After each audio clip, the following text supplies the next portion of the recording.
Hello, everyone, and welcome to another Disclosure in the Media. I'm here with Ryan Polkarts again, and we are doing a show on the men of the Elder Scrolls, the different races of men this time. So this should be pretty interesting. So Ryan, take it away. All right, so we're going to get right into this now. And we're going to start here with the map of Tamriel and the outlying continents. So, Tamriel here in the center. Aldmeris, that's the homeland of the elves that we talked about the last time. Piandonea is where those sea elves came from. I just didn't have a map that showed it last time. Akavir is a continent we will cover a lot more when we do the beast races one, because all the humans that ever lived on Akavir came over to Tamriel, and we're not even going to talk about them much because there was a very small population of them, and they essentially became the Blades. That's all you need to know about them. Mora up here, homeland of the Nords originally, and Yakuta is the homeland of the Red Guards originally. That we'll talk about more in depth going forward. So let's get right on into it. We're starting with the Nords because the coming of the Nords is the beginning of human culture on Tamriel. So what I mean by human culture is there were a group of humans, we'll cover them next, that were here, but they didn't really have culture. They were much more like a Neolithic hunter-gatherer society. Whereas the Nords came and the Atmorans came and they happened to have a culture, a religion, and it's basically like a proto-Germanic religion and culture, very based on inclusion with nature, warrior strength, and basically, if you look at like what Viking age people thought of their ancestors, it's almost the exact same way what the Nords think of the Atmorans. The famous coming of the Atmorans involves Ysgramor leading a group of people to settle on the north shores of Skyrim. They come and they found Sarthal. Sarthal is a prosperous settlement, trades with the Snow Elves and the Dwemer, but the Snow Elves get spooked by the humans' ability to breed quickly, thinking that if more humans come, we'll soon be outnumbered. So they slaughtered them, everyone but Ysgramor and his few sons.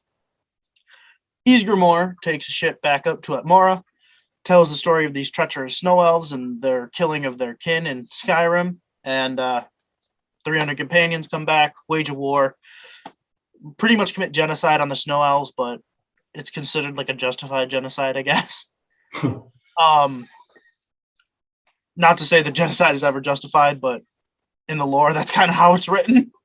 Okay, And then they, as we say, they started coming. They settled permanently. They founded Jorrvaskr, where modern Whiterun is in the games.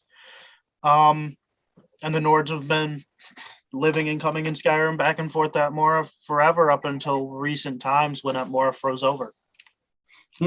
Yeah, this is actually interesting because this reflects the history of some of the earlier like proto Viking races going off into the mainland, like from Hyperborea and Atlantis. I find that interesting, and also from Asgard as well, where those match basically what the Admoran type of Nord is versus regular Nord. Regular Nord would be like our Vikings, and Atlantean, Hyperborean, Asgardian would be essentially Admoran. And I find I've seen this before. When we were talking about a little bit of this before, and also playing the game, where there was like this proto Nord like race that came before, and that's essentially the Asgardians. So Admora, I believe, is supposed to be Asgard or Hyperborea in the storyline, and they were on Atlantis along with other races. They worked alongside elves like Syrian elves, regular Caucasian looking elves, and also different other races like different cat races and other species that would come and go. And when Atlantis basically got flash frozen, part of it got exploded by a nuclear device. Some of them went into some of the more primordial, not primordial, but more primal races that were out there, and the DNA combining from, let's say, how the Atmorans were here with some of these other races brought about what we know of as Vikings. That came about that way. They can literally trace their ancestry back to Odin and Thor and all them. So I can understand why also Odin would be around for this particular show. I guess this tells part of his story, but this is actually quite interesting because it tells some of the Atlantean tale as well, and Asgardian tale. So I find that fascinating. They mirrored that onto the game. So going forward with the Nords' history, they spread out through Skyrim. The Atmorans, they slowly turn into the Nords. To be fair, I don't think that the genetic difference is that much, if there is any. But they spread out through Skyrim, and at some point, Alduin decides, I no longer want to be the World Eater. I am going to be King Dragon of the world. And him and the dragons become the rulers of Skyrim, the Nords in like a caste below them as their servant caste.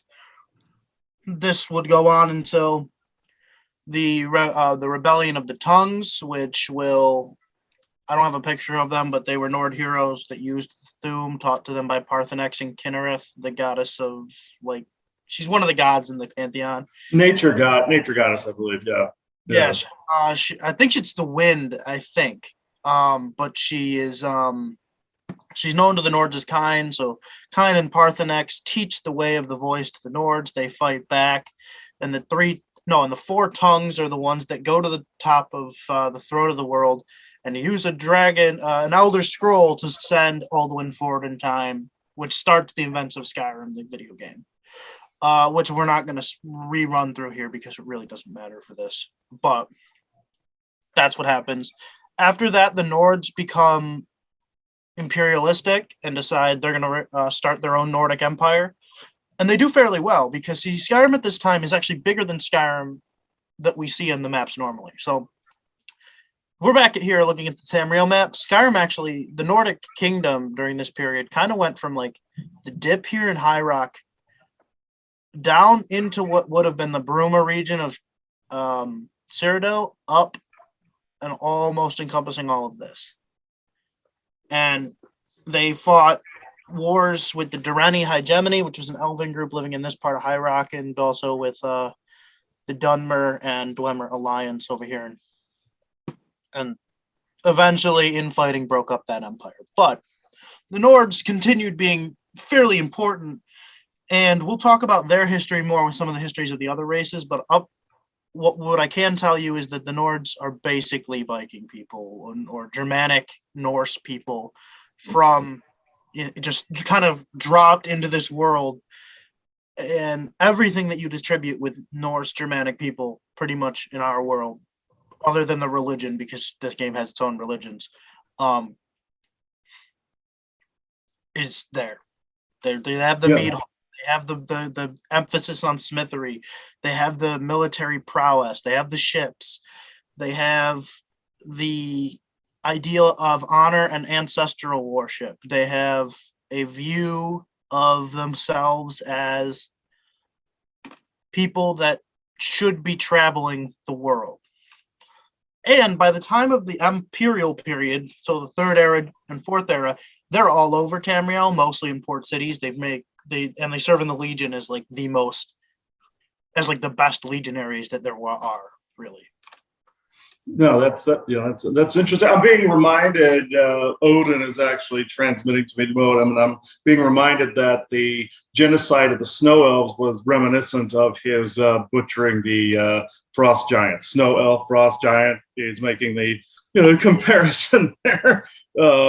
So it's like, he wanted that in. Now, remember when I did this? I heard this in the background, so it was like, you have to put this, if you're going to put the history, say this too. And it's like, okay. Just remember though, they had ties to Orions, and they were servants to what would have conquered us. So we didn't have a choice. That's how he's talking. So it's like, so that's what I'm getting. I'm hoping he comes in at the end of the show, but that's what he was emphasizing there, that this was basically depicting their migration from Asgard and the things they had to go through. Also, there's a few little other lore things that I have to tell. Every Dragonborn other than Saint Alessia has been a Nord, lore-wise, and including your character in Skyrim. Don't care what race you play, you're supposed to be a Nord. Also, Skyrim belongs to the Nords because I'm a Nord and that's my race in the game. So Skyrim belongs to the Nords. No other questions. There you go. Yeah. I tried playing an elf the first time I got Skyrim, and a friend of mine went, "Are you crazy? You always play as a Nord. What are you doing?" It's yeah. And this is like the landscape of Skyrim. This is a specific area in Skyrim that somebody had taken and made into this cool like art piece. But you've got mountains, you've got rivers and lakes, forests, mostly pine forests, though there is a region called the Autumn Forest, which is mostly like seasonal trees. And there's also a plains like tundra area in the center of Skyrim. But for the most part, this is a good image of what you can expect Skyrim's look to be, and the world that these Nords would live in to be. In fact, you can even see one of their burial areas up here with these weird spike structures. There's a fortress from an ancient period of warring states that the Nords had. To go more in depth on like the history of each race would take forever, but the Nords are a staple in lore, in histories, and there's a few great YouTube channels you can check out to learn a bit more about the history of each race on Tamriel with like specific events. And those include Fudge Muppet, the Shoddy Cast, and there's another one whose name eludes me at the moment. But I'm giving these shout outs in case people are interested and want to learn more. Yes, and we can always put them in the comments or the description below this video too. Yep. All right, so on to the next race, the Needs. Now, some people claim that the Needs were this proto-Nordic race, but a lot of people don't. What I personally choose to believe from my reading of the lore is that the Needs are a group of wildish people that were already at Tamriel before the Nords got there, and were essentially a form of Neolithic sort of hunter-gathering people. They had culture, but it wasn't really refined. Their weapons weren't great, and that's why they were enslaved. So let's get into this more nicely. The Needs were when the different groups, the Elven group that made Dareni Hegemony, the groups that became the Ayleid Empire, they came to Cyrodiil and High Rock, and they found the Needs. And the Needs were a labor force without a job, basically, in their eyes. And they were enslaved and forced into servitude. There were a few areas where this didn't happen, and the Need culture did continue to grow. And I'm going to speculate in a minute as to what happened. But basically, the Needs and the Nords mixed with Elven blood made the Bretons, and the Needs and just the Elven blood made the Imperials. In some people's opinion, but also the Imperials could just be the Needs growing into like their own thing, which I think is more the case. I don't think the Imperials have enough Elven in them to be considered. Just a small amount, yeah, very small amount, yeah. So, but we're going to start with what happens when the Needs were left alone. They become what we call the Reachmen. Now, the Reachmen come from an area in what is essentially the mountains between Skyrim and Hammerfell, as well as High Rock. They kind of weren't bothered by the local populations. The Nords didn't just genocide them because they were humans and they spoke a similar language. The Elves just didn't control that region, so they didn't enslave them and like add their DNA to the mix. And they also now have a stigma as being the Forsworn, so the Breton people. Though I believe the origins of the Reachmen are the cultural originalities of the Needs, continuing on with now a bit more Breton blood in there, but it's mostly still Nedic. The Reachmen have at times done things that are quite great, even though they seem primitive. They have, during the Second Era, taken control of the White Gold Tower. there was a Nedic emperor in Cyrodiil for a while. There have, well, a Reachman emperor, but I personally think it's a Need. Mhm. And they are small in number now. And when you play Skyrim, the Forsworn tend to claim that they're Bretons, but I think they did that because to make it easier to understand. Because it really points to the Needs being like this indigenous human population, and the Forsworn slash the Reachmen, because they're basically the same faction, being the same thing. And the Reachmen are during the events of Elder Scrolls Online are all over Tamriel, just causing problems for the major factions. There's a group fighting the Daggerfall Covenant in High Rock, like the most eastern parts of High Rock are undergoing a Reachman invasion, so they're trying to, and the Reachmen are always trying to make a new homeland for themselves, so it's kind of funny. As well as parts of Skyrim are dealing with a Reachman invasion during that period. So it seems like a lot of the time in the lore, the Reachmen are used as like these people trying to carve out a homeland in the same sort of way the migrating tribes of barbarians do in like Roman history. Mhm. Especially later Roman history, where they migrate in and they like serve the local king or Roman emperor for a while, and then they flip on, then more of them come and they kind of just try to carve out their own kingdom. That's kind of what happens with them a lot, and they usually get their ass kicked because they don't really usually have enough support to push back a real kingdom. Yeah, that's what they reminded me of. Were the later Roman era barbarians quite a bit. Yeah, like an offshoot or a depiction of them. And I'm being also told that I'm picking up. I'm seeing images of tribesmen on other worlds that are like this too, where they have a very similar look. That they're offshoots of like Nordic blood, and there's offshoots of This is something I almost got mind wiped on there for a minute.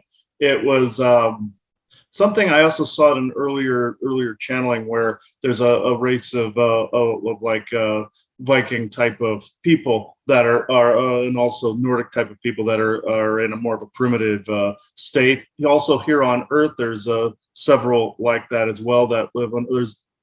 What do you mean one, not several? One like that here on Earth that is very much a dead ringer for the Reachmen or the Needs. Yes, and that would be where? That would be okay. Europe, but you gotta right find that down. Europe's a big place. So this is yeah, it's just a download I'm getting in the moment that there's some scattered in the underground or in the Garthan area of Europe that are actual offshoots of some of the other tribes people that was it in Hyperborea or was it Atlantis or was it the native? Offshoots of all is what you're saying. Okay. That they're underneath in parts of Europe, underneath the ground, is what you tell me. And in other dimensional areas. Okay. All right, like their own bubble. Okay. That's what I was getting. I looked at these people and saw that also some of the barbarian tribes are from the Roman period created also some offshoots as well. So that's very fascinating. I'm going to have to revalidate that, but that's very fascinating. I was getting a download in like a matter of seconds about that. That's something I hadn't seen yet. So normally I don't get downloads right as I'm doing this, but I'd already picked up on that before and already seen historical stuff on that before. So that there's a slight validation there. All right. So the Need's other notable ancestors are the Imperials. Now, the rise of the Imperials happens when Saint Alessia prays to Akatosh and overthrows the Alien Empire with the help of the Minotaur guy and Pelennel Whitestrake. I forget the Minotaur guy's name because he's got a really weird name. But basically, all you need to know is that Saint Alessia did it with the Minotaur, and one of the first emperors of the first empire of the Imperials was a half Minotaur man. Hmm. And the Imperials think Rome, think a high medieval Rome, essentially. They are clearly based on a form of like Italian peoples from antiquity. Interestingly, there are separate Italic peoples that live in Cyrodiil. Now, these people are would all look Mediterranean to most, but they are called the Colovians and the Nibinaeans. The Colovians tend to be the more hill people form, so like the bit more broad, stronger form of the Imperials. The Nibinaeans tend to be the more slight, slender form. They all have the same traits, basically, though, where they look Mediterranean in look. They have a culture based on wine production and other farming. Economy, based on that kind of stuff. They are also the best at sweet talking the other races anywhere. And the average Imperial tends to have a bit more money than the average person of every other race, just due to the fact that they live in the heart of Tamriel, and they are that's where most of the trade goes to, so they end up prospering the most from it. And in fact, it's one of the other reasons why the Empire is held there, is because the White Gold Tower and the Imperial cities there. Not only that, but if you hold that area, you can pretty much invade every other province in Tamriel with ease.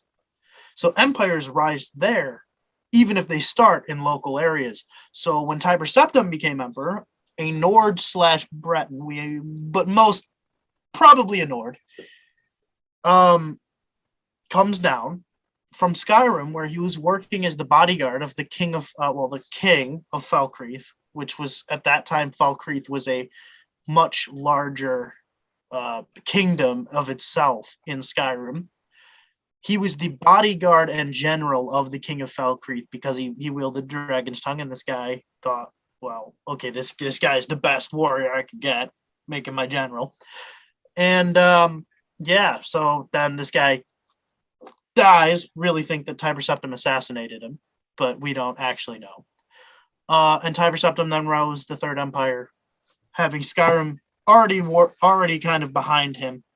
And as soon as he came to Skyrim, was like, hey, do you guys want to join my empire? Every Nord jumped at the opportunity to be part of a Dragonborn empire again. And so Skyrim was the first province to join the Third Empire of Tiber Septim. And from there, he spread out from Cyrodiil pretty much, taking every province in sort of a loop. The last one was the Somerset Isle, and even that, by that point, didn't have any chance. So, yeah, the Cyrodiil and the Imperials just tend to be based on the Romans. Their armor styles is based on like Roman/Greek armors, and everything about them just screams Mediterranean people. Yeah, it does. Yeah, it does scream like Roman Mediterranean. Yeah, there is a mix there. There is some Grecian influence. There's also a bit of Spartan influence too. It's like this just this hybridization or mix between them. And so with that, I'm thinking Tiber Septim, even though you've never actually seen him in the game series except his statue. I'm thinking he would have had to have been a mix too, or at least a partial mix. I know the Nords have him as their god in it, like a Christ-like figure, but they based him off of like kind of a mix between almost like a Jesus and an Odin figure in the game series a little bit, and then they had the Dragonborn in there, which was the Dragonborn bloodline. But yeah, that they had those three things in there. They had even in Skyrim they had his symbol be like a Templar cross. So they added that in there. That's more that Germanic Templar type of and like Nordic type of symbol. So they mixed it with all those three in there, I've noticed. And Odin, if I'm believing this to be him, he's not comparing completely Tiber Septim or Talos character to him, but there's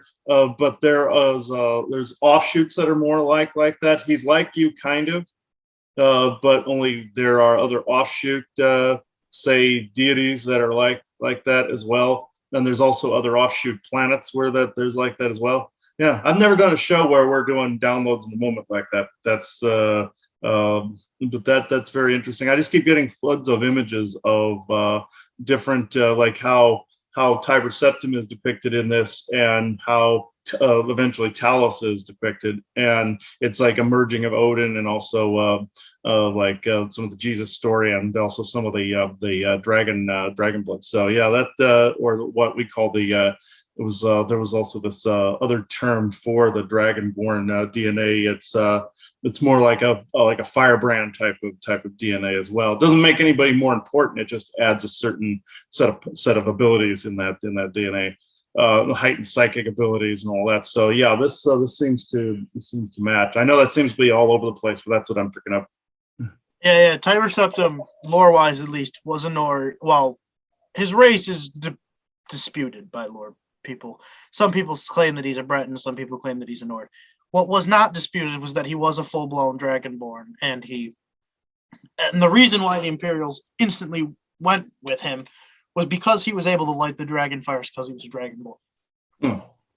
And sort of their culture, one of the things is if you can light the dragon fires, which don't really exist by the time of Skyrim anymore, that because they were destroyed during the whole Oblivion crisis thing during the game Oblivion.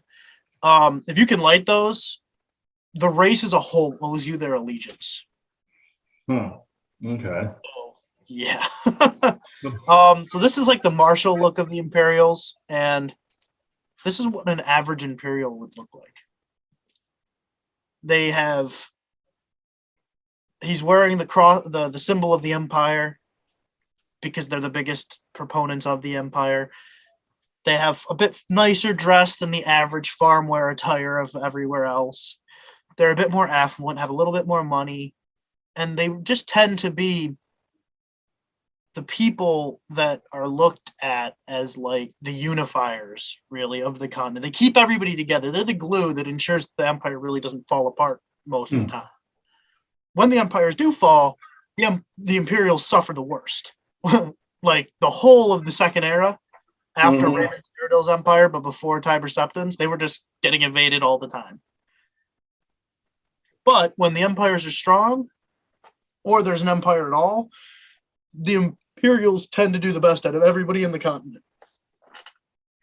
So, yeah, that's just like how when the Roman Empire started. Technically, the Romans were like a mix between what would have been some of the Trojans at the time and the native Etruscans, and they automatically began to be very, very good at empire building. And then the Roman Empire came into being shortly thereafter. And this seems that the Imperials are essentially a mirroring of that, where they're a mix of races, and that they seem to bring that where am I going with this? This ability to really build empire build.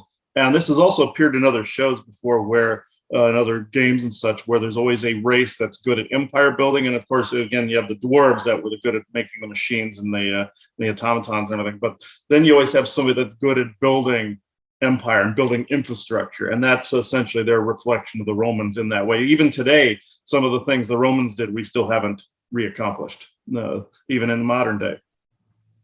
All right. So this is what the general landscape of Cyrodiil, the central province, would look like. You pretty much from everywhere in the province, you can see the White Gold Tower and the Imperial City, which we've shown off a lot in these videos because it really is the center of Tamriel, the center of the Empire. It's in the geographic center, and as you can see, the area is dotted by these Ayleid ruins.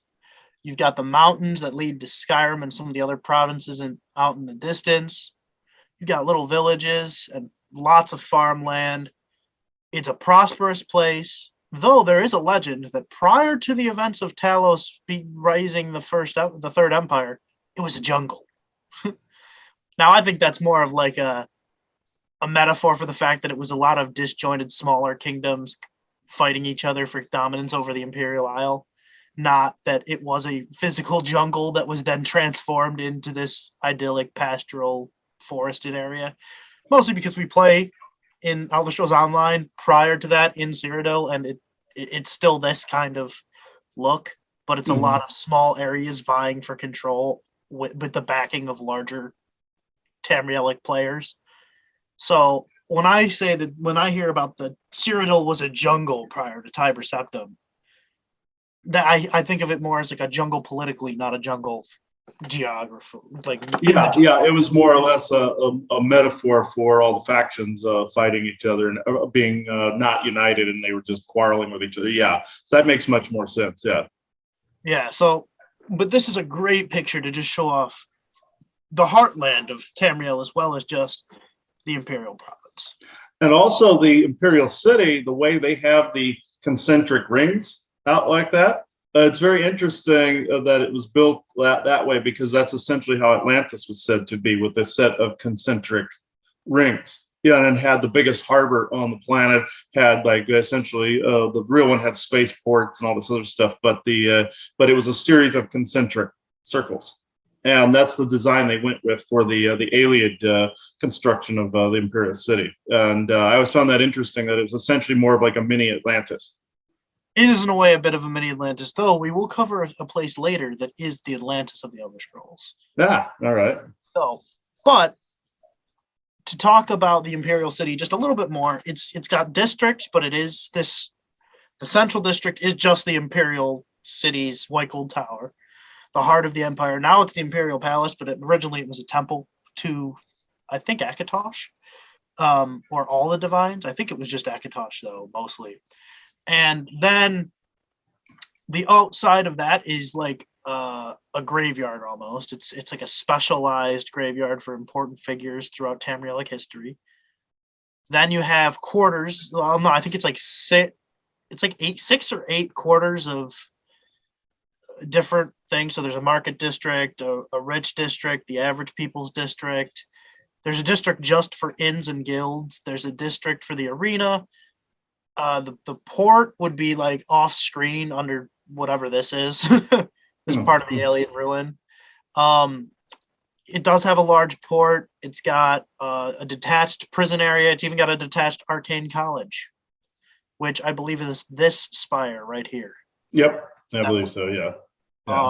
Yeah. So the Arcane University's there, which is basically a wizard school. It's kind of like Hogwarts, but it's run by the Mages Guild, and it's right there. So that pretty much, if you go to the Arcane University, you are the most accomplished prospective mage from one of the regional guild halls, and then the guild hall will actually sponsor someone to go, which is cool.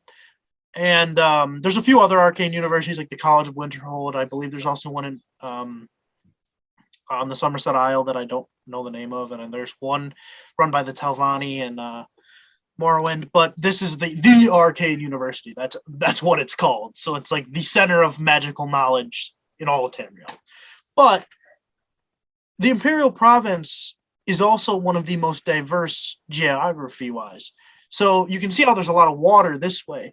This tells me that is the way pointing south and east towards southern Morrowind and Black Marsh, because the area in southern Cyrodiil there is called as Black Wood, and it's a swampland just like there. That would mean this way, down towards this way on the screen, would be towards Elsver.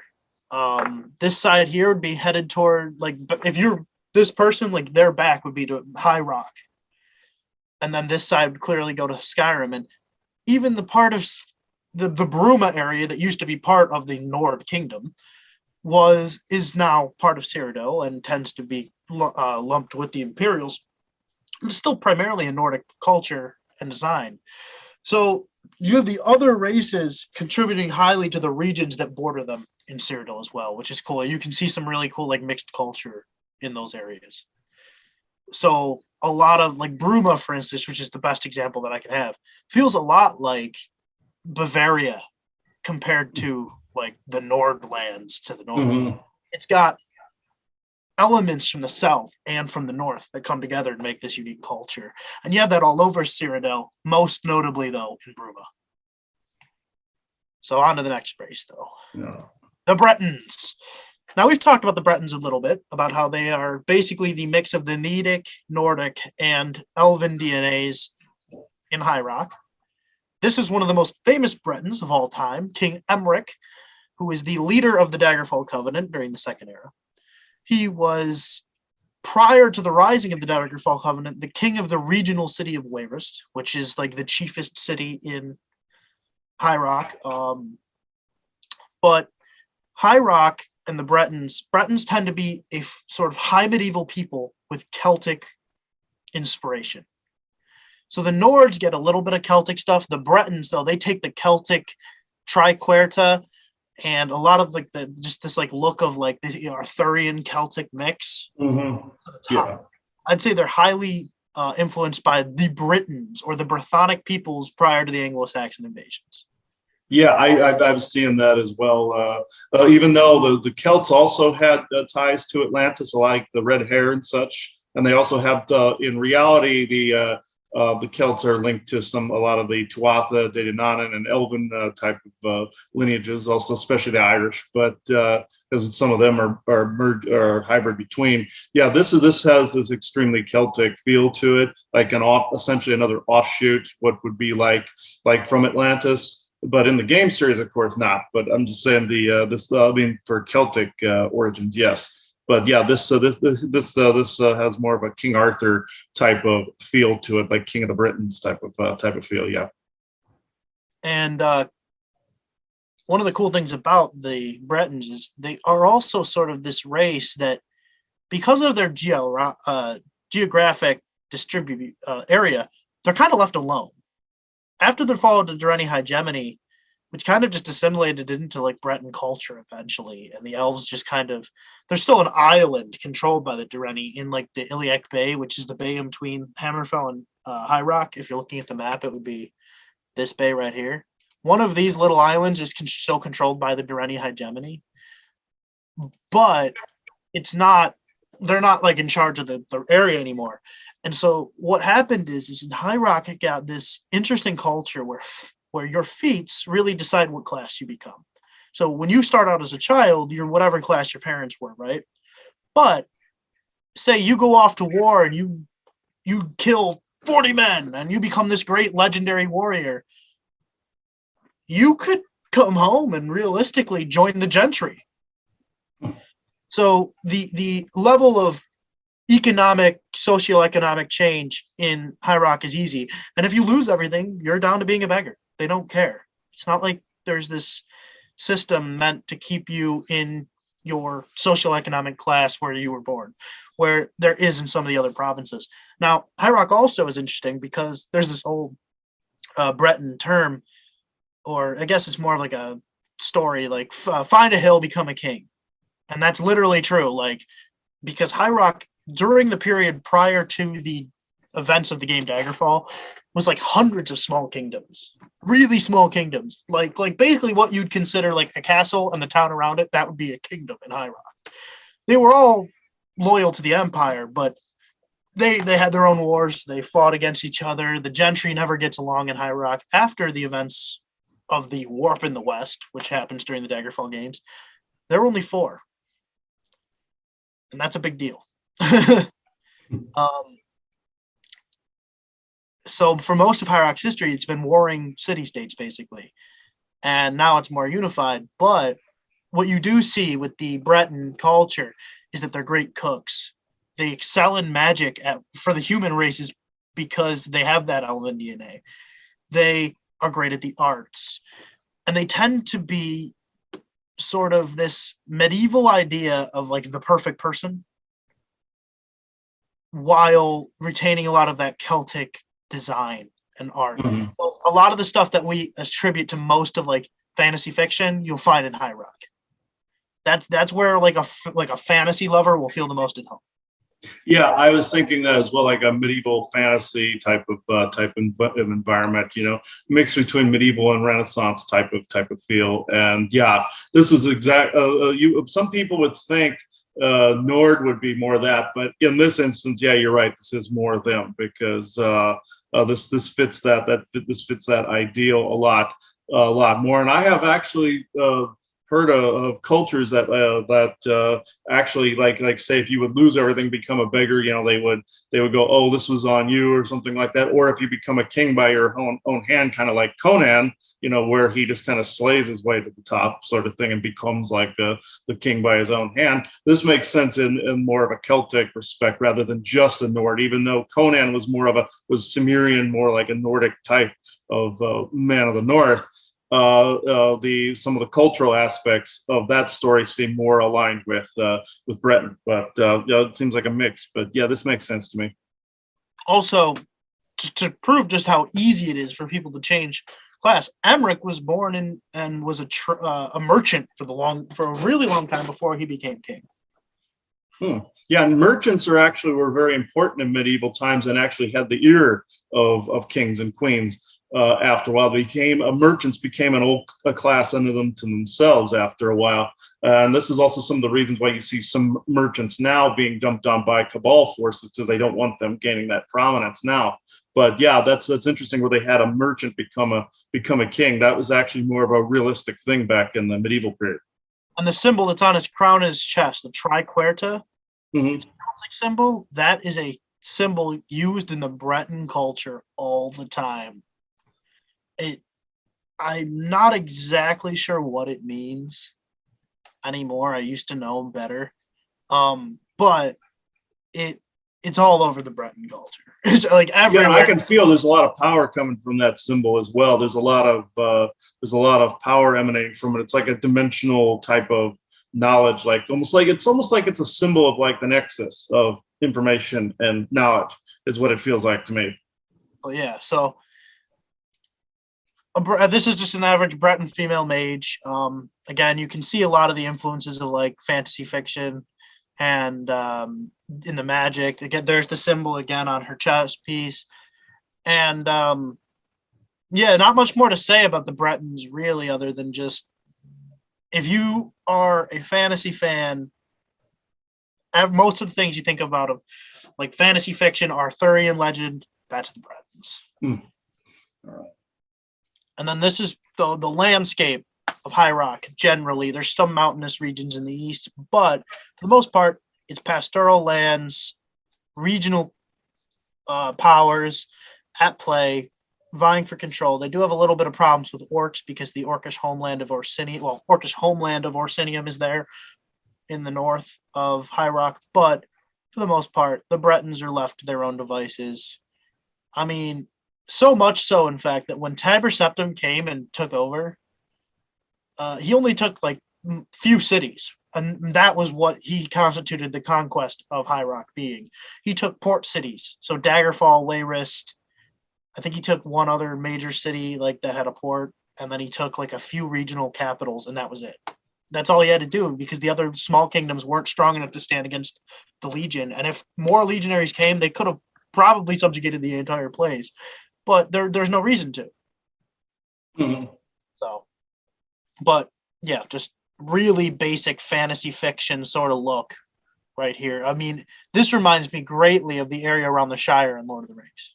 Yeah, that's another thing I'm reminded of is the Shire and Lord of the Rings, because it has that entire feel to it. Like if I were to create a fantasy world or like a medieval fantasy type of world, and like say if I had a big holodeck or something like that, this is kind of the look I would go for right here.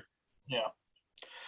Okay, so the final human race that we're talking about today, because every other little human race doesn't really have any play on the world, like other than the Akaviri ones that we covered really little bit in the beginning, but they don't even, there's no depiction of what they actually looked like, so we're not going to cover them really. Are the Red Guards or the Yakutans. So the Red Guards are basically this Middle Eastern like inspired by in design, but African type people in color and skin and stature and everything like that. So they're basically Africans and Middle Easterners mixed. Mm-hmm. They wear like Middle Eastern garb, but they tend to look African. And so now we have to tell the story of Yakuta. So this is Yakuta, and it's an archipelago. Once it was two major islands, and it was the homeland of the Red Guards. The Yakutan people ended up realizing that their continent was sinking, much like Atlantis sunk. And they had a great culture of high magical and military might. They were the only race on Yakuta by the time that it sunk. And they were great traders. They traded all over this area of Tamriel, even down to Pyrandonia. They even claim that they went like west to get to Akavir, but there's no actual mention of if they did. And in fact, we don't even know if the world here is a sphere like in other games, in real life. Like there's no mention of if the world is a sphere or flat in the Elder Scrolls. Personally, I think it's a sphere, but that's just because we've seen what other planes look like. They even have some legends of going to Southern Atmora, but what we do know is that their continent was sinking, and they were like, okay, we need to get to Tamriel. We can make colonies in Tamriel. We can get there. So they colonized these islands there, not Thrace, or this Thras right here. I really can't get it. Thras right there, they did not colonize because there's another. When we do the beast races, we'll cover Thras. I'm not going to spoil that for you. That's a weird race that we're going to talk about there. But Yakuta, they go to Hammerfell right here. And there's groups of Nords and groups of High Elves that have coastal settlements all over Hammerfell at this point. The central deserts are inhospitable. There's really no one that lives there. But the coasts are really good farmland, great like lush areas. This whole peninsula down here is great, and these islands. So they start by putting a colony at Stros Mukai, which is the area where you play as in the Elder Scrolls Redguard, which is a standalone game. Good luck finding a copy of it that works. And it's also one of the starting areas for the Daggerfall Covenant in Elder Scrolls Online. But you go to Yakuta. From there, they fight their way and they carve their own area around and take over these outer areas, or they make deals to buy the land. They tended to deal more with the elves and fight more of the Nordic groups. The Nordic groups weren't strong enough to crush them there when there's a whole like migrating group coming to support them. And they took over Hammerfell. Now, the Nords kind of were like, all right, well, we lost those colonies. Not a big deal. The elves still hate them for it. And to the point where when the White Gold Concord was signed between the Empire and the Redguards, the Redguards at the time were in partnership with the Empire and had always been in partnership with the Empire. They made a deal with Tiber Septim, respect our land, respect our trade, and we will be loyal to the Empire. And that's the deal that was going. The White Gold Concordant tried to get the Empire to cede lands in Hammerfell to the Aldmeri Dominion. Well, the Redguards broke away from the Empire at that point because the Empire had no right to do that based on their inclusion in the Empire, and have fought a winning war against the Aldmeri Dominion by themselves in Hammerfell for the last 40 years.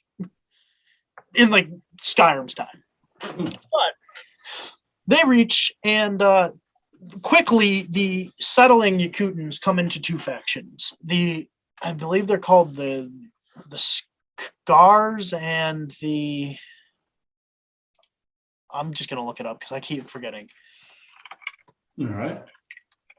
What I find interesting about the Redguard, though, is they seem to be like that darker Cassiopean group that has shown up. That's part Persian and Arab mixes, and this one is more of an Arab and African mix, and a lot of the African tribes have more Syrian origins, like from the Dogon and of them. They say some of the tribes came from Cyrus, but this seems to be a mix between the dark Cassiopean group. I found out their name is actually Darshinian, and that's what their planet is called, is Darshan. But where they came to Earth and aligned with the Nazi factions because they saw a similar almost like kinship with the Nazis, being like they wanted a one world order. They wanted white race, Then another version of them, an offshoot, is over here in the United States. near Vegas. I came to find out where some of those races are in. They're a mix of Persian, African, and different other white races as well. So and then Muslim or Arabic types. So I find that interesting that they're kind of similar, but they're kind of not to that race. So they're more of a mix between African and Arab, but they're kind of close in how they dress. Like some of the ones I saw in my secret space program time dressed very similar to the Red Guard with the headscarves and everything like that. The ones I saw on other planets and such. So they're very, very similar. Some of them also were traders, as well. There's some space traders that kind of look like them as well, more like the Red Guard look. All right. Well, I found the groups. They're called the Crowns and the Forebears. Okay. Crowns are Red Guard nationalists who want Hammerfell to remain independent and closed, sort of isolationist Red Guards. Mm-hmm. They've always when the Daggerfall Covenant arose, they didn't want to be part of the Daggerfall Covenant and tended to not help out. And anytime an empire is nearby, they just don't want it. And in fact, when Tiber Septim came, he was able to get the other group, the Forebears, which are a group that accepts inclusion with the outside of Tamriel, works with the outside of other Tamrielic races to try to have the best life they can. Tiber Septim was able to get the Forebears and the Crowns to go to war with each other for it. And then the end of that war was them kind of coming to the agreement. Well, the Crowns mostly coming to the agreement that we will be part of this empire, but we don't really want to be part of this empire in that way. So yeah, the Forebears and the Crowns have been fighting over, and they're different kings of arose, and they're usually swayed by each faction all over the time. But the Red Guards as a whole, when a common enemy comes about, they do come together. Generally, unless they have to deal with other races. But if some other enemy is like trying to invade Hammerfell itself, they generally will come together, which is what they did against the Aldmeri Dominion and have seen great success in fighting them off. The Red Guards, again, they have this look that's stylized after the Middle East, like Berber tribes and groups of that central, like Arabian look, with the headscarves and this kind of tunic look.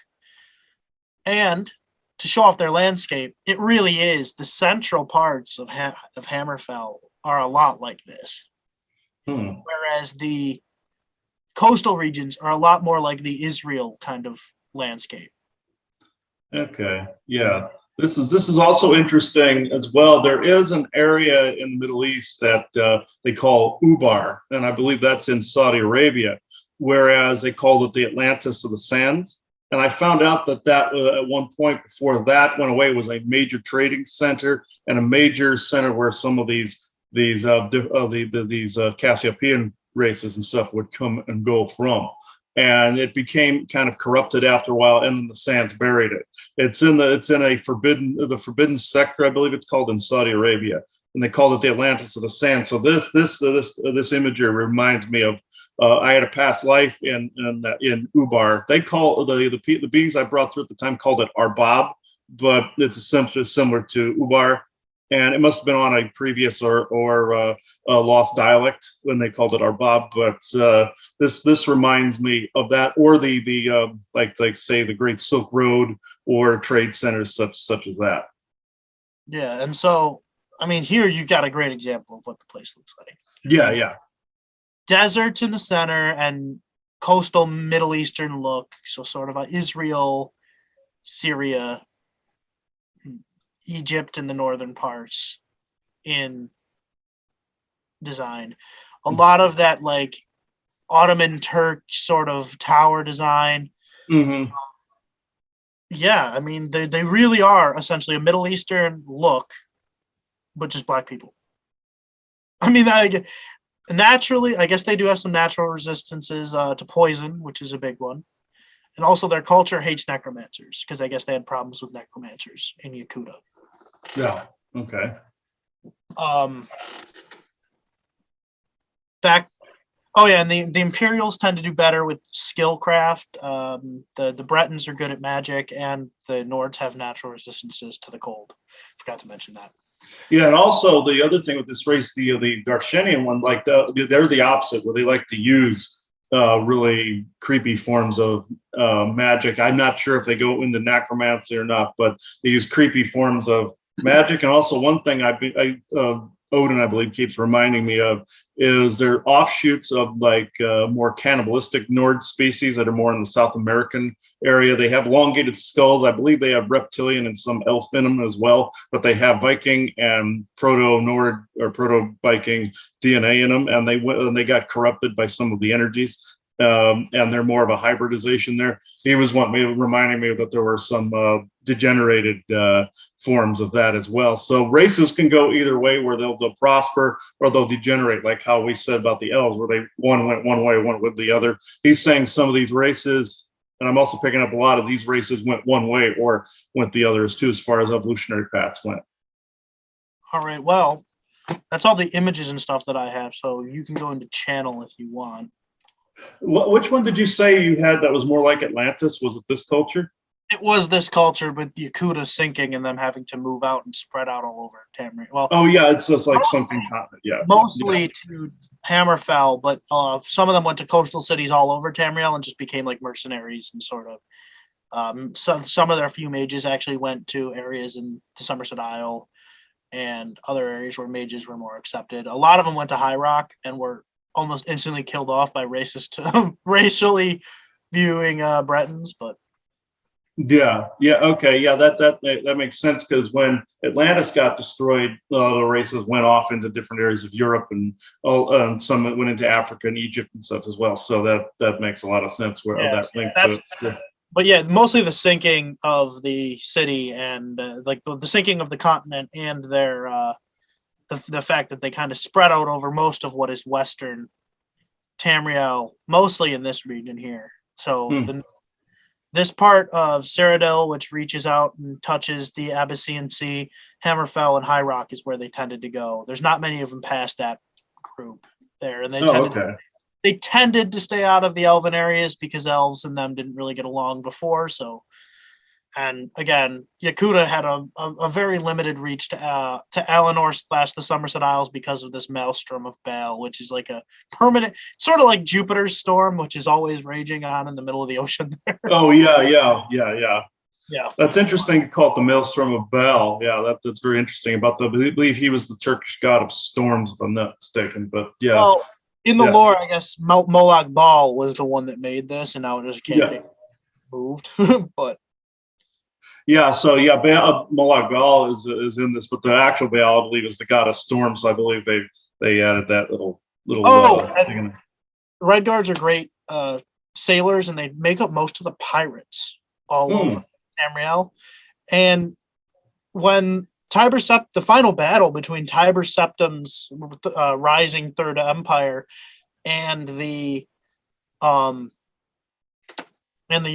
Red Guard groups was a sea battle in which the only reason the Empire won was they had their best admiral, Admiral Rickton, engage, while a dragon called the Red Dragon, which was a dragon that understood that Tiber Septim was a dragonborn and had pledged allegiance to him, sort of the way that Odahviing does at the end of Skyrim to the dragonborn, just tended to just fly over and burn the entire fleet down. That's the only reason they won that battle. That this dragon flying around lighting these ships on fire. Oh my god. Well, that's interesting. That's kind of funny, actually. I'm gonna stop the screen share, let you get into channel, and I'm going to work on trying to see if we can get any gameplay for this. Okay, that would be great if we could get gameplay for this part or this area. Okay, Odin, you have been chomping at the bit to coming through the whole time, so it's like I got to make sure it's you. Yes, I know protection magics around the house have to be stronger. Thank you. All right. Yeah. But what are you laughing about? Okay, let me see. Oh, you're just giving me crap. Okay. You figured I'd say that on the air. Okay. Let me see. All right. Okay. True benevolent Odin only, please, or true benevolence of any kind is welcome. All right. Whoa. Ooh. Okay, Odin, is it important that you're coming through on the solstice? That's when it's being recorded as 12/21/21 today. So I have this feeling that ooh, you are coming in fairly strong, but there's still some interference in between you and me. So is it wise to bring you in at this time? Yes, of course. God's sakes. All right. Yeah, he's giving me crap at the moment. So let's see here. All right. Okay. All right. All right. Benevolent Odin. And I know you're back there, Isaac. You don't have to remind me. All right, let's see. All right. Oh. But there's still something that is heavy on my chest. What is that? I gotta make sure first here. That's the blockage. It was on me. Thank you. Okay, that's why you kept saying protection magic stronger. Okay. Yeah. Get rid of this real fast.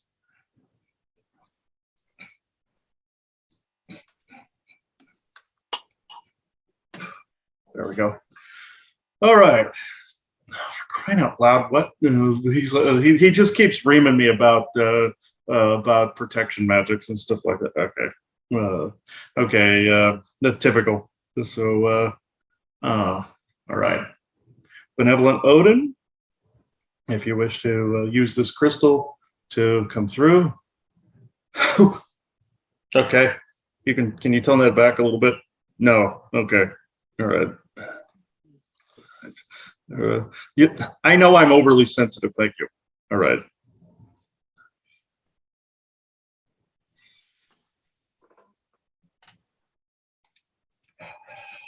Greetings, everyone. It has been a long time since I have been able to do this form of communication. I'm no longer in my stasis period or period of audit. I do wish to say before getting into the meat of this that it has also been the worship of myself that has began to corrupt the purpose of which I began. I am not placing blame on anyone because that was an Orion premise. Also Fomorian, as others have called it in the York Celtic cultures. It is, however, harmful to beings such as myself that do have a particular energy sensitivity, of which now I have found protection. But this is something that is in the world today that is actually lending power to outside sources that you need to reclaim for yourself in your own sovereignty. But again, from this, the races that are being depicted in this are actually most accurate, even in their hybridizations. What he did not mention was that even the hybridizations of these different races, exactly as they are being depicted, are indeed a real thing, not just the original forebear races of which were mentioned as well. Every race in this has its place in the real Earth and in the planet which Isaac also mentioned. There's a couple of planets that are like your Elder Scrolls lineage and lore. They have exact depictions of what you see in the Elder Scrolls series and nearly exact depictions of different not only races but architecture that were not only brought from Earth but from there to Earth as well. It was once an Orion stronghold in the day, but has been totally cut off from what's left of the Nexus/Bifrost, and is actually completely isolated to evolve. This is why no etheric or quantum connections are permitted there at this time. In time, this will change. But at this point, I can go into questions. All right. Well, welcome to the show, Odin. We've had various guests, but no one has ever distinguished as yourself. And so to start this, let's just get right into it. So the races of men in the Elder Scrolls are all proto-basic races of peoples that we see on our own planet. But all of them also seem to have a star origin that ties into their actual inclusion into the games. And would you like to go into more detail of the actual history that is going into these stories? Oh, of course. Yes, there are proto-species that go into these different races. The Nords, of course, are of my own people, of Asgard, and eventually the place known as Hyperborea, which still exists in its own bubble, I might add. The Red Guards, for instance, yes, he is correct on some of the lineage origins, but that particular, let's just say, retarded race out there uh, is more of an isolationist type of group in their genome, and not would not allow all the mixes except for those that survived the invasion of Darshin. In those mixes, they came to Earth and ended up spawning a variety of different races on Earth, such as your Hebrew and such as your Arabic, Philistine, and a multitude of other mixed races. Even some of the DNA mix went into your Indian cultures, along with the Untumban mixes.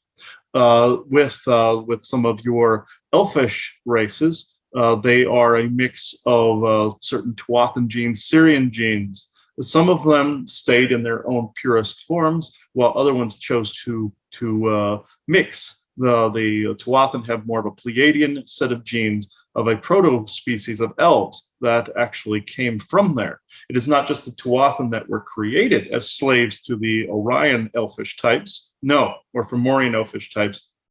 That is slightly incorrect. Some were created based on an original genomic sequence that the Orions stole by conquering several worlds that these elves called home and outposts near the edges of the Pleiades. Some of them came to Asgard for refuge, and other races such as your Syrian elves, which then created and spawned certain frost giant type of aberrations, the ones that I had to originally get rid of in a great battle against their kind, as well as what would be considered to be the Fomorian type elves, or Orion Lord type, or as you would say, phase one type of that.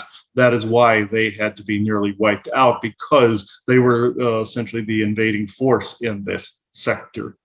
The other races depicted, such as your Bretons, for instance, yes, they are also an offshoot of some of our genome in reality. The Celtic mix also with some of your Elven genomes. But this also spawned some of the, as you would call it, the Rh negative factor in some of your races. This is why some of the Celtic, especially people with red hair, or even your Basque culture, who is also a small offshoot of some of this particular set of genomic sequences. This would fit more of the Breton culture.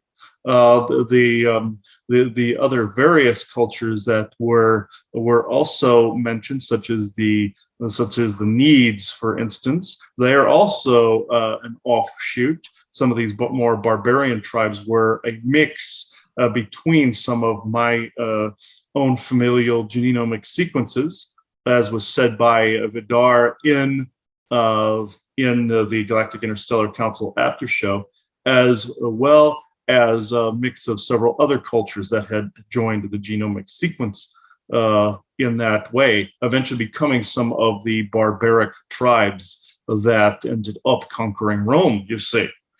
This is also there are some truths in that fashion within the game sequence, but on those other worlds, as well as on Earth, there are exact genomic sequences the way they are depicted. They've now since mixed with some of your own people still on the Earth, but on the other worlds, they are also depicted nearly or exact as they are in the game sequences. All right, thank you.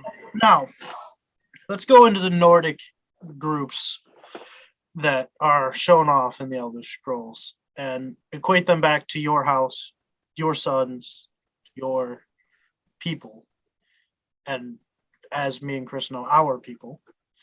Would you say that they are well represented, or do you think that there should be changes made? I feel they are well represented. The land before where they came from. This is essentially a depiction of Asgard and Hyperborea, and going into more of an Atlantis in that way. It is more Asgard and Hyperborea. They are depicted quite well, even though the more proto race of the Nords were quite a bit taller. They were closer to 8 to 9 feet tall. I myself, a shot above them, is more 10 to 11 feet tall in with that respect. Even though I slightly changed when I came to Earth because of the energetic fields, my genome had to adapt slightly. This is why some of the Nordic cultures became slightly shorter, because of the Earth's different energies and gravimetric type of forces on the planet, and some of also the foods and minerals thereabouts. This is why there is a slight difference there. Even in the game, there isn't really much of one.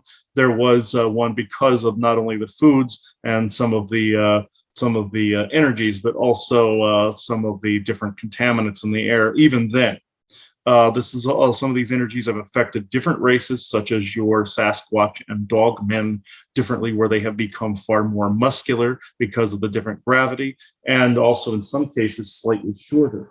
This is what happened as the Viking races began to emerge. So it is depicted 100%, not necessarily in names, but it is depicted 100% with just slight variance in, say, height. All right, thank you. And as for the Elder Scrolls series as a whole, you and many of the other galactic groups that we've talked to or have contact with seem to love this series because it gives a lot of you a voice in a way that normally you guys don't have. And I would say it's kind of like a step in and like gets people to start realizing some of the true history when they're taught it. Would you agree with this, or would you say that this kind of fantasy fiction can be detrimental to learning the real stuff? It is not detrimental. It is actually very, very crucial, you see, because it is depicted quite accurately. This is why a lot of us have an affinity for this particular game series over a lot of the others, because of the fact that it is so accurate. This is also why Tolkien was inspired to write what he wrote, even though he was an incarnation of Dear Gildor in that respect. He was inspired because of what was actually going on in reality. This is why the writers of this game series culminated in this particular way and have such a vast lore behind the Elder Scrolls series. And this is also why you guys keep circling back around to this, because not everything has been touched on yet in this respect. Other galactics may have voices that are also within this affinity of this game series. Reason being is because it depicts their true histories and their true not only genetic affinities, but their energetic and geographical affinities as well. It is very close, even though some names are different. Some of those names are being channeled as well, even by the creators of this, that either A, they do not know, or there's some people intermixed in there that do know that they are depicting real things and real lore in different places that has been passed down to them from certain classified programs as well. So this is also culminating, even with that, even with the cover-up stuff in the fray, it is all being depicted accurately. This is why we have such an affinity for it. All right. So when you and your family were moving off of Muldock and coming to Earth during the period when sort of the fall happened, is that sort of an analogy? Well, not an analogy. Well, I mean, in the games, is that depicted sort of as like the migration periods of these groups coming into Tamriel? Or is it more of like the later, like the fall of Atlantis stuff that you would equate that to? It is actually a little of both that are being depicted. The fall of Asgard and the fall of Atlantis are simultaneously being depicted.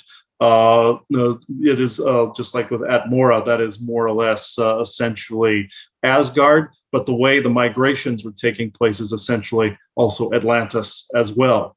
from Asgard, some of us were saved from that particular disaster and entered into what would eventually become Atlantis and Hyperborea. So it essentially is the same story, just told a couple of times within different aspects of galactic history. Okay, now in Skyrim, we get to go to the version of Valhalla that is used, called Sovngarde. And Shor is the god that presides over it, and you preside over Valhalla in the same sort of way. Was the absence of Shor a thing done by the game developers? Though the characters say that Shor is there and watching, you, the player, can't see it. Is that a way to try to discredit you? In a way, yes, trying to discredit myself and not showing my imagery. Yes, there is you would call it a blasphemous type of depiction here, where I'm just not seen nor heard. This was actually another group's idea of, as I said, more by blasphemous, as you would say, pie in the face, as it were, to make sure that I was neither seen nor heard during the construction of these games. Some of it was out of complete malice for myself from some of these other elven groups that are out there, since I was not around to say police certain things or did not have the same empirical type of reach that I once did. So this was a few of the groups essentially telling me, hey, you're not in charge of us any longer. We will just not give you a voice or not give you a visage. This you are actually correct on. All right. And with these games being that we were going to sort of move on to other topics, would you think that it's more beneficial to stick with the Elder Scrolls, go into more depth in future shows rather than move on to some other series? You can move on to other series, but yes, I would also highly recommend sticking around with Elder Scrolls as well until, say, that well's run dry. You can move on to any topics at any time. There is no offense there. It's just that there is such a plethora of material within the Elder Scrolls series that also is still even being created, that you will have an unending supply of disclosure material. But there is no objection of moving on either. All right. Thank you, Odin. And today has been good. Any final messages from you on this winter solstice would be appreciated. Yes, on this solstice day, which I know this will be aired later, but the energy will still vastly carry. Remember to find that solace within yourself, find that ceremony that gives you that utmost sovereignty, and also be around those that actually help you give that sovereignty. Even if you stand alone, you are in that sovereignty and in that solace and solidarity.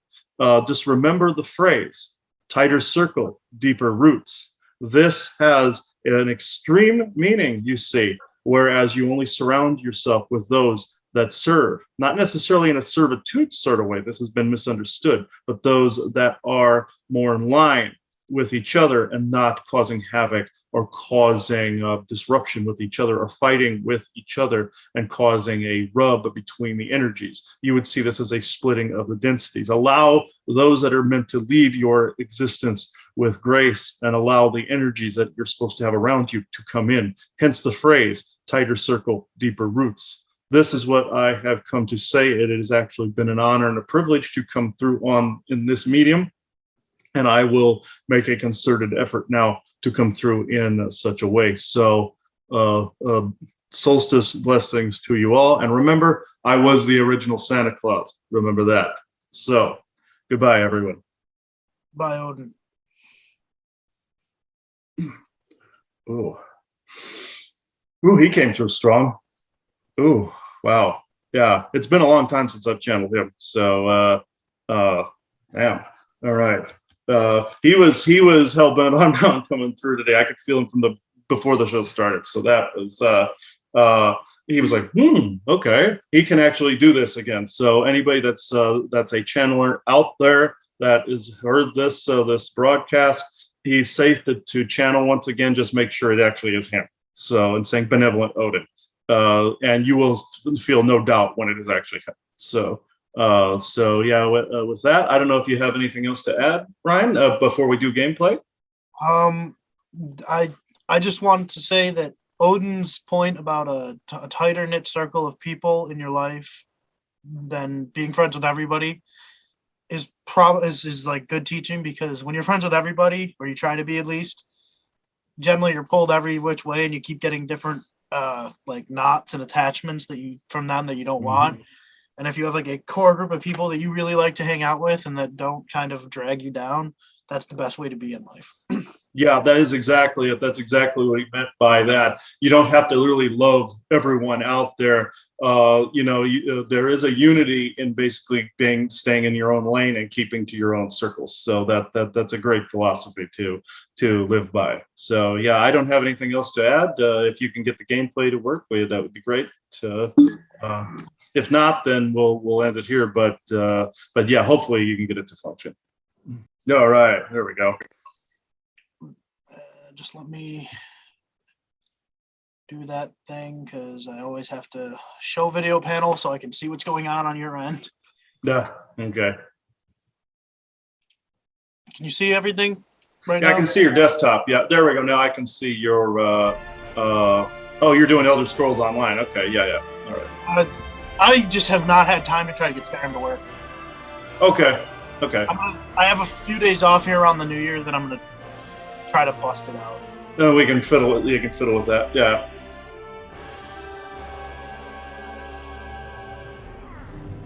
I am enlightened. That's what it says.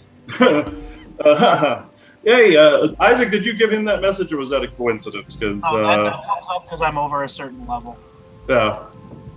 It means you level up quicker when you're enlightened. Oh, okay. I just heard them go exactly. All right. But it is a good way to show that it's a good thing that we can go into the topic of like literally everyone being already an enlightened being, and that we just keep forgetting about it. Yeah, exactly. Everyone's ascended, enlightened, or awakened. They just have forgotten that. Yeah. Yep. Hey, stop shooting me with fireballs. I'm not fighting you. Thank you. Just go chop its head off. Oh. Yeah. It gave up on trying to fight me after a while. Again, this is exactly where I was the last time we did this, because I had not game. So yeah. Like if I did all the work to get Skyrim working, yeah, I'd be playing Skyrim all the time, and I'd probably start in a different area. But also, this game is better off at showing the differences in the areas and stuff than Skyrim is. Yeah, I guess it would be. Yeah. Go to Tamriel map. So what region would you like to explore today? Would you like to go to High Rock? Would you like to go to Skyrim? Would you like to go to Hammerfell? Well, we can check out Skyrim first. Oh, right. We'll go to Windhelm then. I just need to remember exactly where the Windhelm one is.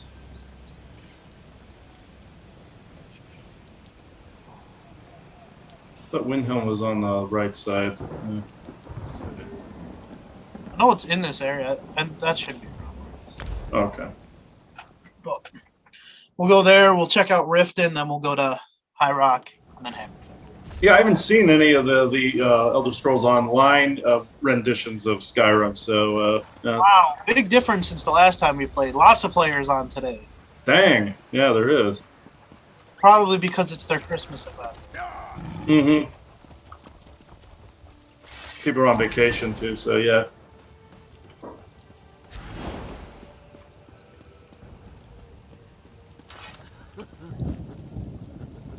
Owl Ice Witch.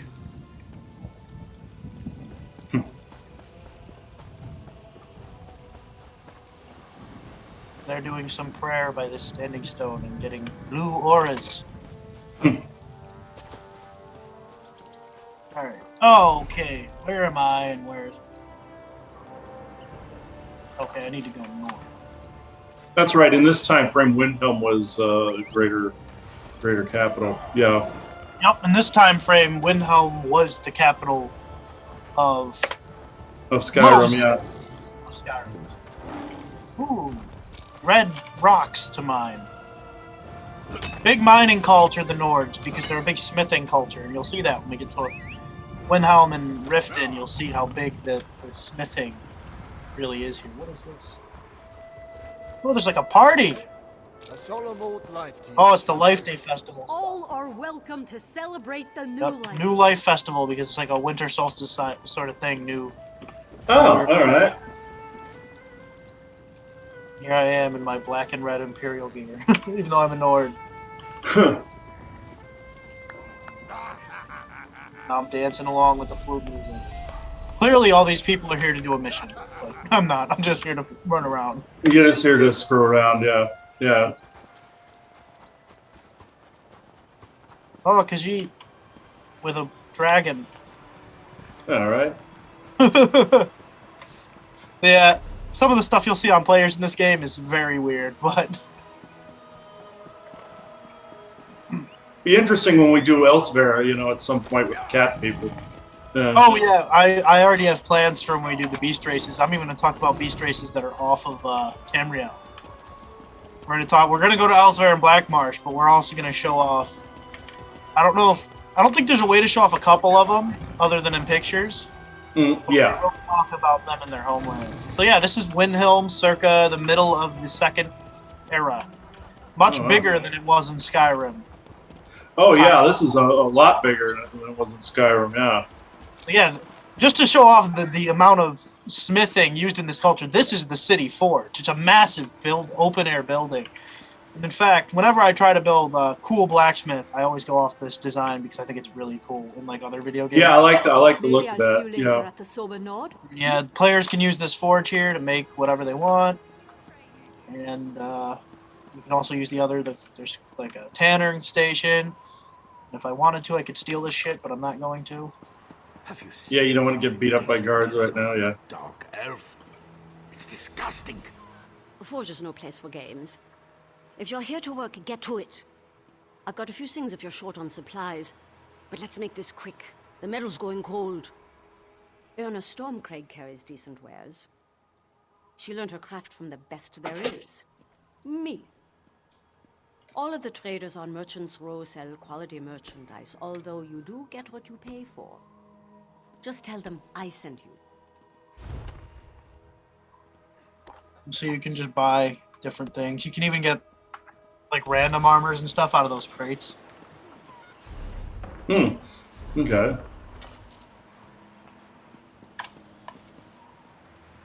We got a message. Hold on a second.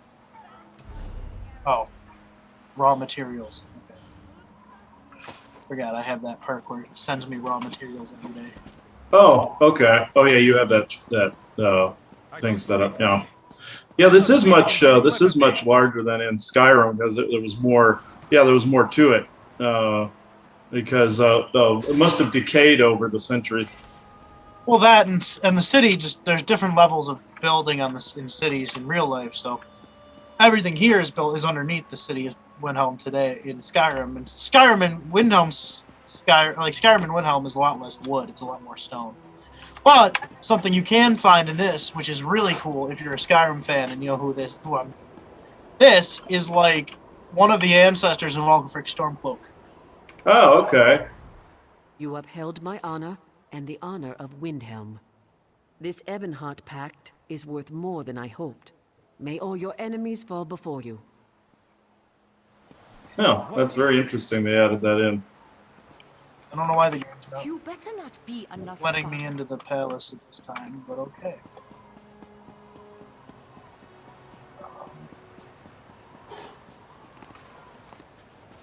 Well, I don't think I can eat another bite. You're called the glutton. You need to eat another bite.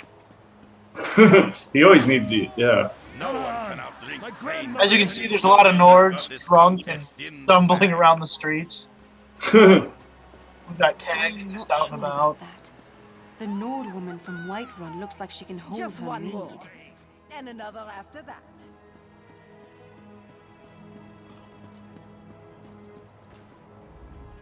In town for the celebration, are you?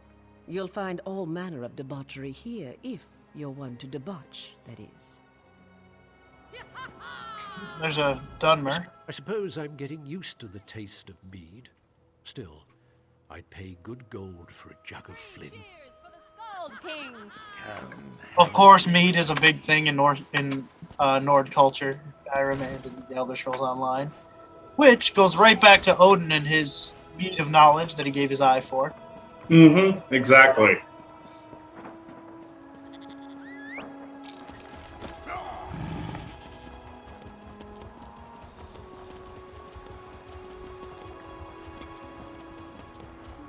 I think that's the Mages Guild. in this town. Yep. Okay. So, we're gonna ride south now, out of Windhelm, headed down towards Riften. Okay.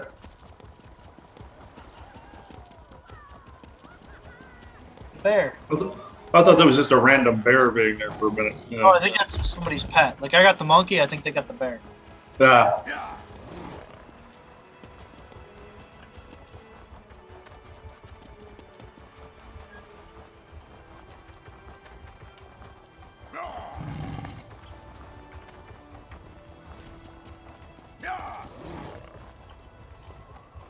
The thing about the monkey that I have is it's like it shows that I'm one of like the oldest players probably still playing this game.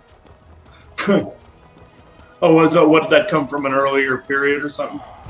You could only get that if you played the beta for this game. Oh, okay, okay.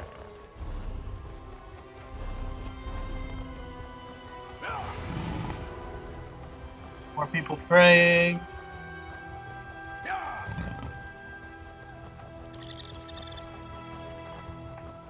And as we get down towards Riften, I believe there are some Reachmen in that area of the map that I can show off. And fight. Mm-hmm.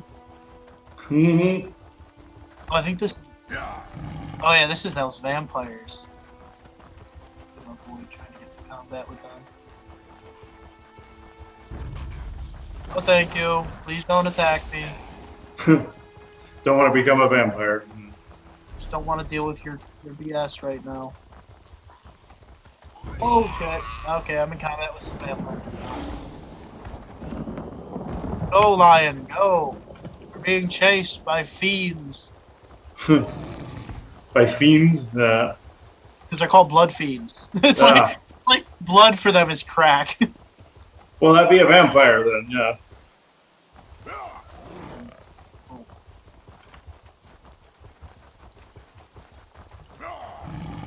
What is this? Oh yeah, this. Oh, it's platinum. That's kind of cool. The game the last time I played. I think they added jewelry making, so that's probably where it came from.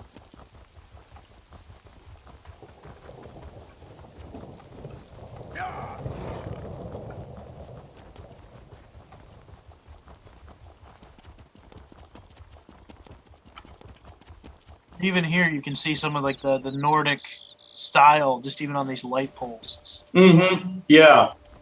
Yeah, I like that. Yeah. Someone's fighting something. Oh, over there. We need to cross. Yeah, we need to do this. Yeah, I'm on the right path.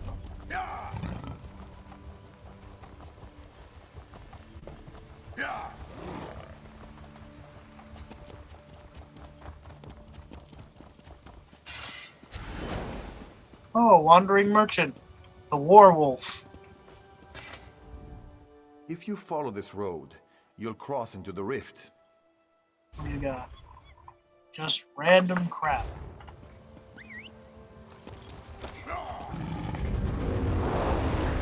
Oh, hell no. We're not fighting Daedra now.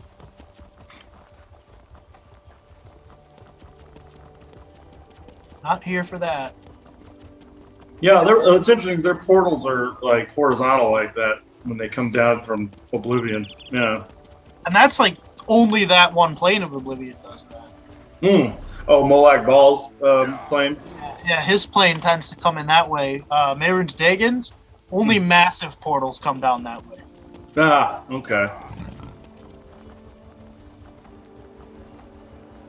Yeah, all the different planes of Oblivion have their different features and everything. It's very similar to like some of the holographic planes I've seen. I mentioned that in the Oblivion episode we did. Now we've crossed into the rift, and we're heading into what we call is known in the lore as the Autumn Forest. And that is a nice area, like an idyllic sort of forest, kind of perpetually in autumn for some reason, but it does look nice. Yeah. This is just like a Nordic village right here. The mining community. Oh, and clearly the Reachmen are in the area because those are indicative of Reachmen. Alright.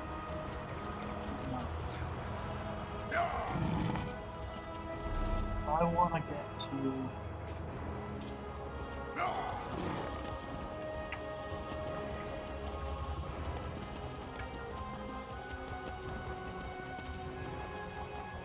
Here, okay, this is a clan of Reachmen called the Bone Shapers, but they are just Reachmen.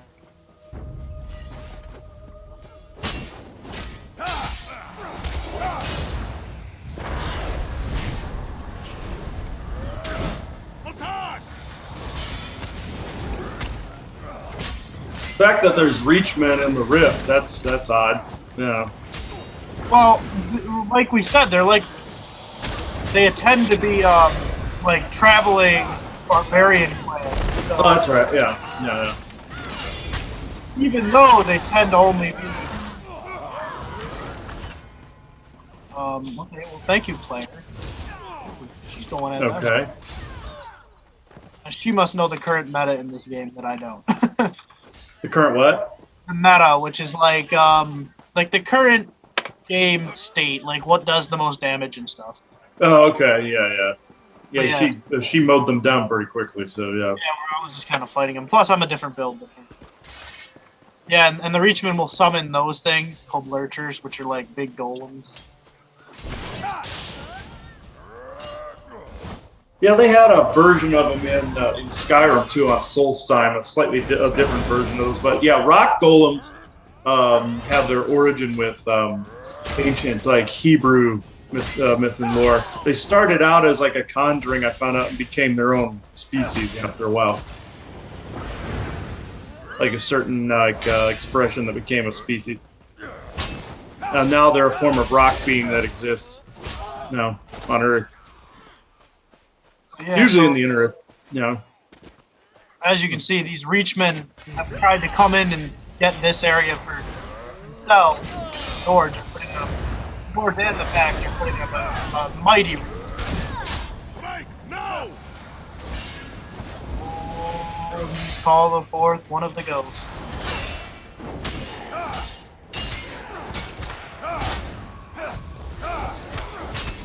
I find it interesting. You can actually kill ghosts in the game series. They're like, and then you just get ectoplasm from them.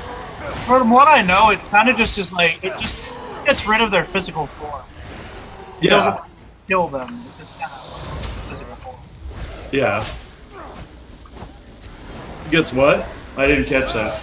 It just removes their physical form and weakens them to the point where they're at resting. Ah, okay.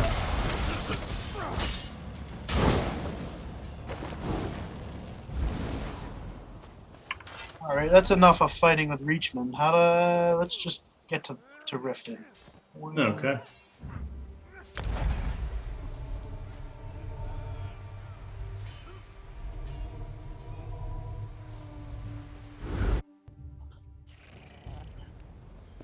Welcome to Riften. Oh. Now, Riften we know in Skyrim is a lot more wooden than the one here, and you can tell that the city is starting to become that city of Skyrim, right down to the fact that Yeah, I can see it. Yeah. yeah, I mean this is the palace during Skyrim's time, and right now it's the Fighters Guild. But you can see the influence that this time period would have on the later period. It seems larger in this one. Everything seems larger in this one. Even right down here, they still have the Rat Way, which would lead to the Thieves Guild if you're Skyrim veteran. Are they around in this time frame too? They are, but they work in a different way. I don't know if the Rat Way still brings you down to them in this game though, because I've never done a thief run in this area. But as you can see, again, another large smithing house. Yeah, I think I would design one that way too, because it's fairly big. Yeah. And then we've got a general store, a little magic tent for the mages. Again, the sort of, I guess you would consider this like a sewer almost that runs through, but you could also dock ships on. Yeah, and this is Riften during the Second Era. That's always cool to see. No, that's actually pretty cool. Yeah, everything seems to be more like seems to be larger and seems to be more populated in this time frame. Yeah, I think that's more just due to the fact that it's an MMO. Okay. They also had way longer than Skyrim did develop time on this. They were developing this game for like 10 years. Okay. I just get myself stuck. Yeah. Oh, I hate that. Oh. Okay. I'm swimming. There's a woman with a tiger. That's a vampire. The hell? That's a vampire. That's a player, but they're a vampire.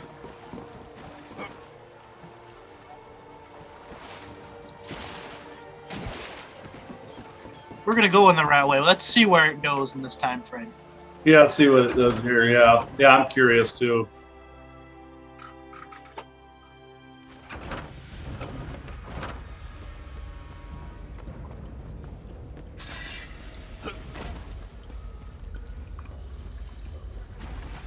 A lot of dead rats. Oh, I think these are zombies. Yeah, I find it interesting. Underneath towns, there's like zombies and vampires, and nobody seems to like care. Yeah, I know. You know, like it's like, oh yeah, another zombie in the sewers. Yeah. Okay. Even the Imperial City has that problem. Yeah, and people would be freaking out if that happened. Here, even one, you know. So it'd be like, yeah, I always found that funny. Oh yeah, it seems to be vampires and zombies.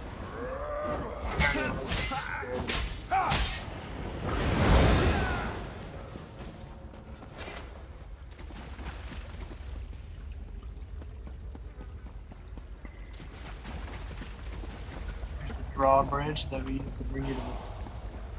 What are you doing? Another vampire. Okay.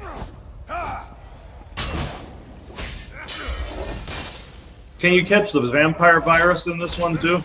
Yeah, you can, but it's rare. Oh, okay. That's why when this game first came out, to become a vampire, it was actually easier to have a player that was already made a vampire. Mm-hmm.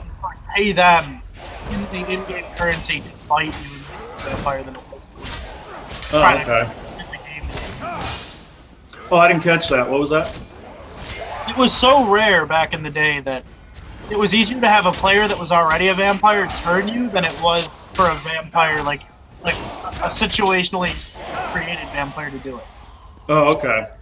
Yeah, that's better. I always hated in Oblivion when that happened, where it was just random. You know? Well, I mean, it still could happen randomly, but it's just, it doesn't happen all the time. Oh, okay.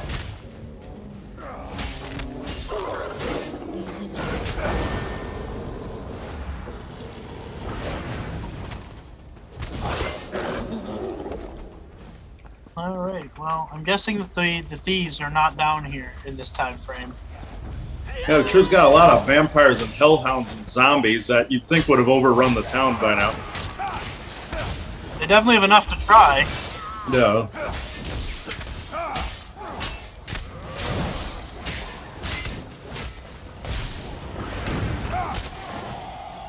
Gotta.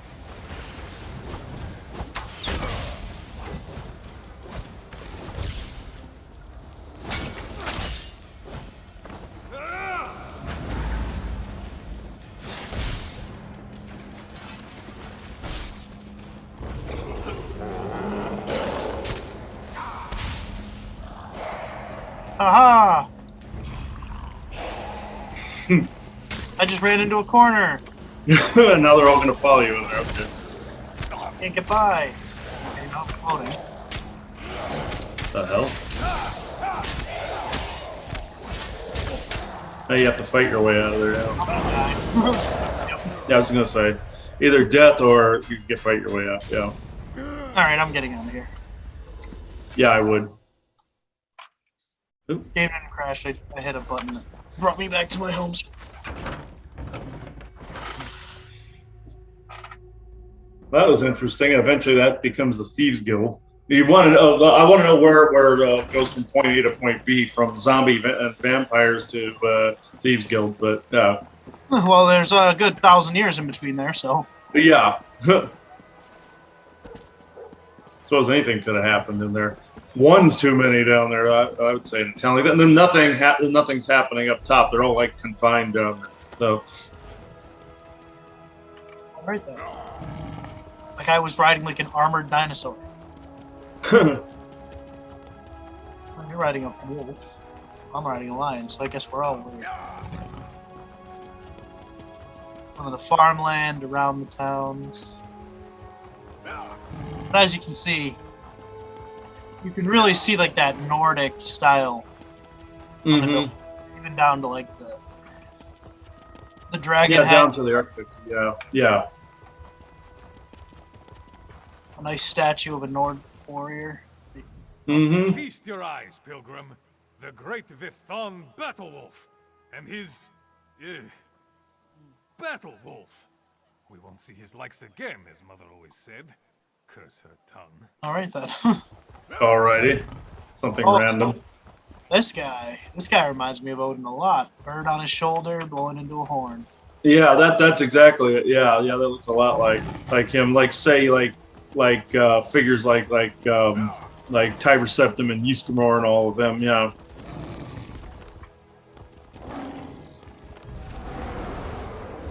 Now that we've seen Skyrim during this time frame, Okay. where do you want to see next? The Hammerfell or High Rock? We'll go High Rock. Oh. So,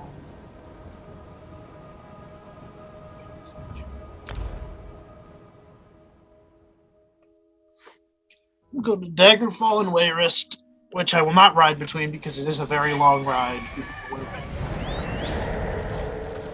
But Wayrest, you can see, is really instantly high medieval look. Yeah,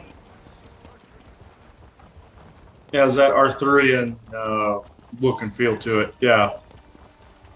Even to like the half-timbered buildings. And, I mean, even the armor of like the guards here. It's all like Arthurian. Yeah, and medieval. Yeah. And then there's that Triquarta symbol again right on the belt and on the shoulders. I think their shield also isn't on there, but I'm not going to hit the guy to figure it out. Yeah, it does. It's just not. Yeah. Town square, local shop area.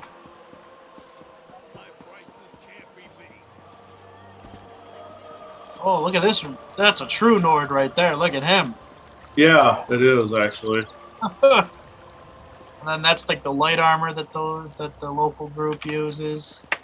Is this a bounty? No. Oh.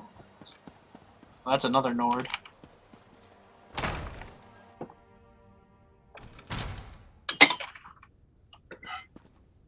Sorry, something fell. Sorry, something fell. Yeah. Okay. There's a treasury where actually I believe in the treasury you can actually you can Welcome go to to your the- banks. So that's all that's all in my bank account in this game. Oh, nothing. Oh no, there's a ton of stuff. All this is I own. I just Oh, I thought you meant okay. Oh, that's all. Okay. treasure maps, crafting motifs that I was going to sell back in the day. That kind of stuff. Now it's not. Now it's not worth anything. Yeah. Well, I mean, it's still worth stuff, but it's just not worth What do me you trying want? to sell it. I sell humble bags and backpacks. Sells backpacks in the treasury. Oh, that's how you carry more stuff, I guess, in this. So. Where is... What's the treasury? There's the news. Looking for actual, like, center town. I don't seem to be able to see right now. Who's this? All the buildings here look the same. You wouldn't be able to tell which, like, the common people are living in that. So. Mm-hmm. Oh, okay. You just jumped off a cliff with your horse. And then died. No, I'm just kidding. Oh, the horse died though. Oh, Wayrest Castle. Okay. See if we can meet up with High King Emmerich and. It's an empty wardrobe. I don't really need a baby. Please be honest. Ah, there's High King Emmerich. In the flesh. All right. Don't be a stranger now, my friend. We need more people like you hanging about here in the castle. It makes the place more interesting. Though I suppose if you hung about here, you'd be pretty boring, wouldn't you? Safe travels, then.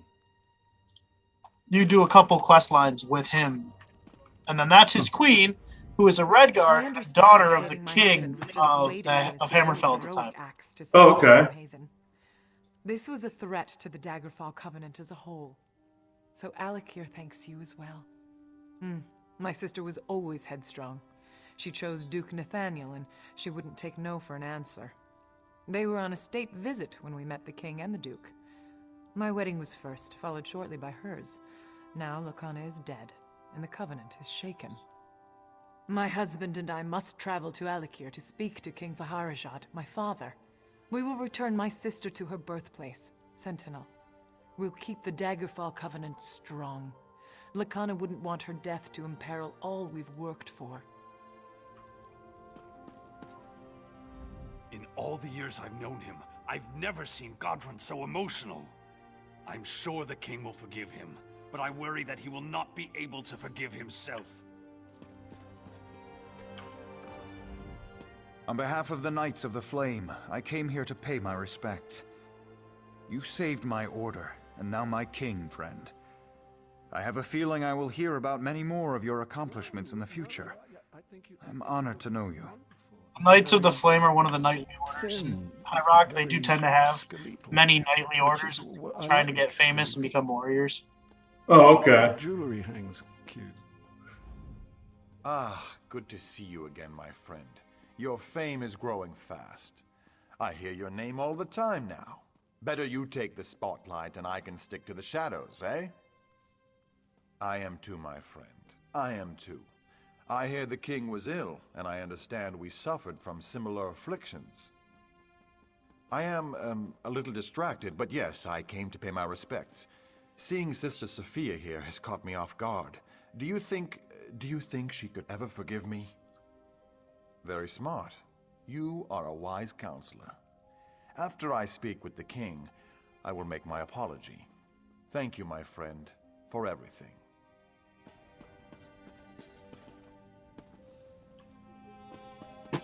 Yeah, this is like the actual center of power for the entire Daggerfall Covenant. And if I whipped out a sword here, I could ruin the entire place. Mm-hmm. That is pretty cool. Yeah, I didn't know that much about the Breton culture, being that Arthurian. That's very interesting.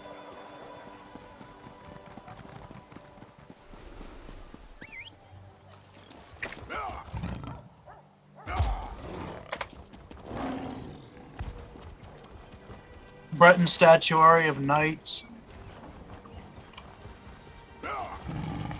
Isn't this wouldn't the character of like Whitestrake Whitestrake come from this like culture? To be fair, Whitestrake I think is an Imperial just because of the way he proclaims. He talks about everything about proclaiming the Raymond Cyrodiil, who's the founder of the Second Empire. Okay.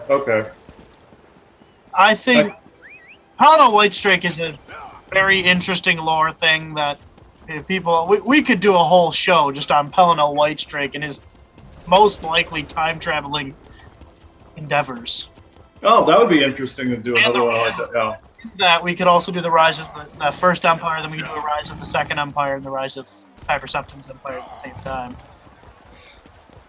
Like we could do one show for each because the Empires, all of them have weird like how they came to power stories, and then how they declined. But Helena Whitestring, he's like one of those characters that like you learned about him in the Knights of the Nine. He's a really cool character, and then you're given like all this other information about him, and you're just like, this character. Like if you look at more stuff about him, you're like, this character makes no sense. Like he jumped out of time, that kind of stuff.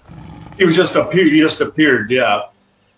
So that's why I like, and he says things that he shouldn't be able to even know based on the time frame and stuff, things that haven't happened yet. So I personally believe that Pelennor Whitestrake is just a time-traveling knight who came back to ensure the dominance of humanity. Mm-hmm.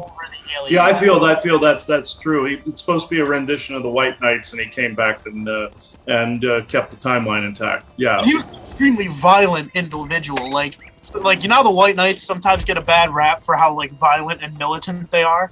Yeah. Pelennor Whitestrake is a perfect view of that. He does good, but he really doesn't care. He was willing to slaughter entire villages for fun.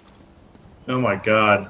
Like he really was not like a good person. He served the good side, but he's like what the good guys would have to do their dirty work. He was willing to kill everything and anything to get what he wanted. Yeah, so he's not really the whole like the religious figure type that they proclaim him to be in Oblivion. So yeah, the Knights of the Nine.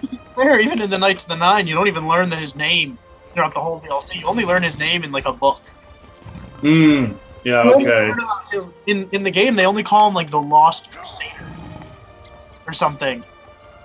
Because and to be fair, he was technically on a crusade, an anti-elven crusade, but he was a lot more of a violent figure than he was someone of any kind of like goodness. Yeah, that sounds like it. Yeah, and also any reference to the Nine in reality, I found out that like people channel a group called the Nine, and or the Ninth Council or the Council of Nine. And they're actually more of an archontic group. They're not a benevolent group. So this actually, it kind of coincides a little bit with, they've intertwined that with the White Knights history a bit.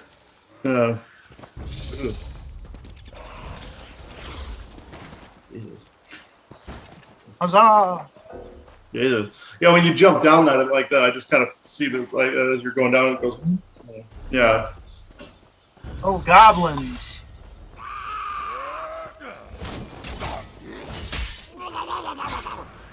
Oh my god, I forgot how funny goblin sounds like in this game. Yeah. And one of the funny things about goblins in this game that they don't do in any other games is like wear the armor of the local people that they've clearly taken. Other people they've killed. Yeah, you don't really see any goblins like in Skyrim or anything like that. You just see more of the Falmer there.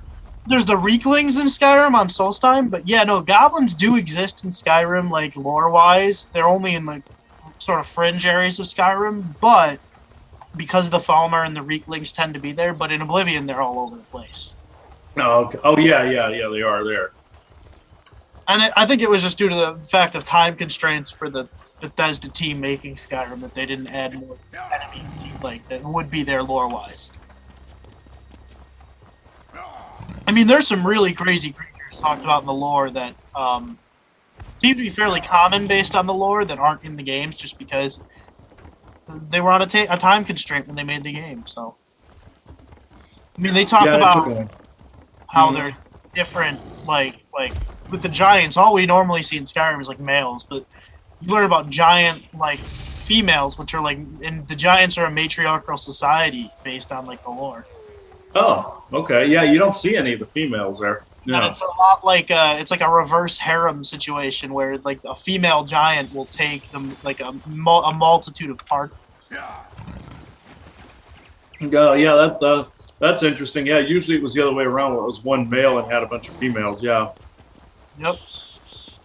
So yeah, this is just some of that idyllic, almost Shire-like countryside with a bit more large rock formations, but clearly based on like that kind of look that Tolkien had for Northern Eriador. Well, yeah, that just shows how much influence that he brought through, and others started bringing through more of that information too, and it ended up being this after a while. And then we're gonna go to Glenumbra, which is the area around Daggerfall, and ride south to the city because it is a beautiful. And this is like part of High Rock. That when people think High Rock, this is the part a lot of fans will put into their mind, where there are. In this part of High Rock, there are some mountains, and there are some more. It's like a cliff side, almost like the White Cliffs of Dover sort of situation in southern England. Large cliffs against the sea. And also another offshoot of something like this would be more like the Dungeons and Dragons thing that came first, and a lot of this came after, game wise. That came from a lot of the Lord of the Rings lore. Yeah, for sure. Yeah. Oh, this is neat. This was It's like the big tree of life thing going on there. Yeah, big Yggdrasil thing. Yeah, this is like a druidic circle. Mm. Like these are the druids. The weird are another like. They appear all over the High Rock, and they're basically they're highly based off like the Celtic druid, like. Yeah, and then those groups, some of the druidic groups were based off, in reality, off of Tuathan and some Fomorian groups in Ireland and Britain and everything as well. So yeah, that makes sense. And actually, what's interesting is when the Romans came, the only religion the Romans ever sort of tried to stop was Druid in all of the empire. Yeah, that actually makes sense because they were more like an elfish offshoot of religion, and the Romans actually had more Saturn worship. So that makes sense. They're rivals. So, yeah. Well, there's a dead horse. As you can see, more of that Arthurian style of watchtower, large walls. You can see that this place had a rich history prior to events even here, 1,000 years before the events of Skyrim. Mm-hmm. And this is actually in High Rock, especially. This is great to see because remember we talked about the multiple small countries, city-states. This is clearly the ruins of one that's been taken apart. Mm-hmm. God, your cat almost died. Okay, right. Oh no, that was me almost dying. Oh. Where? Yeah, I'm not sure which time frame I'd want to live in this. Either this one or the time frame of Skyrim. This one seems to be a lot more rich. I think that's just also due to the fact of the game being made to be like an MMO. Can be what? I like a lot of the design for the building stuff, but I feel like the population thing is more just due to the fact that it's an MMO. Yeah, that's true enough. I mean, they have to populate the world with MMO, otherwise it'll look dead. I'm gonna see if I can't show off. Well, this is like a Breton village, a little dock with ships, but I'm gonna see if I can't show off the Adamantine Tower, which is something that rarely spawns. Hear it, and you can see it from time to time from a distance. Oh, okay. The cool thing about seeing the Adamantine Tower, which would be somewhere around here, I think. That's where I'll be able to see it, is that it is a place in the lore where it's said that the divines ruled the world for a certain time. Like the actual divines, Akatosh, Akatosh, and the 8 divines ruled the universe right after it came into being. Oh, okay. But I need to remember if it's this region or if it's in this region where you can see it.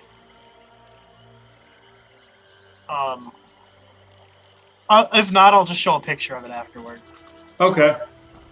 It basically looks like the White Gold Tower, but it's free. It's like on this island that you can only see at certain times of the year. Oh, that's interesting. And there's certain buildings that are like that. There's certain mythical buildings and islands and such that are like that. Like High Brazil had a slight mythos around it too, like that. There it is. See it? You can kind of see the outline of a tower in the distance. Yeah. That is the Adamantine Tower, where it was said that the divines came into being and ruled the world from. Hmm. Yeah, it looked like like you said, another Iliad ruin. Yeah, can you get to it? No, you can't.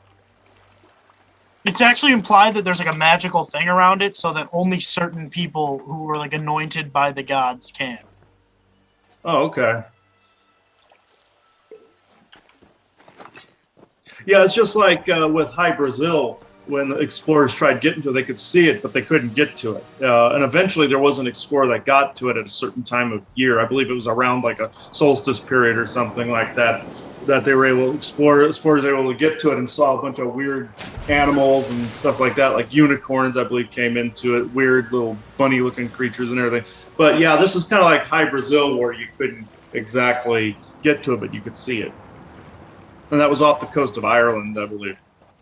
Yeah, you can kind of see it a little bit better now that I'm on this like island out here, but Mm-hmm. that is the Oh, there we Adamantine, go. which I believe that they just used the model for the Wakehold Tower, and they just kind of put it on this. It would be out on this island right here.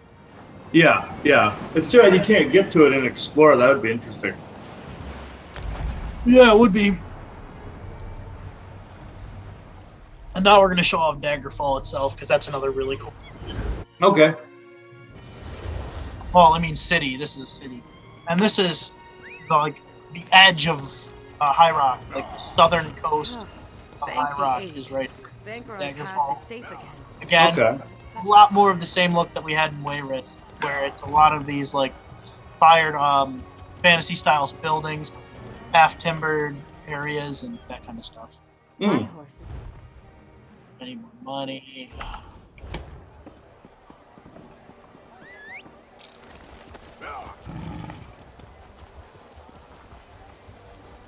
Hear ye, hear ye.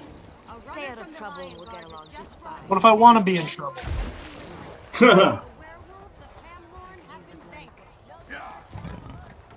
He's got a Christmas horse.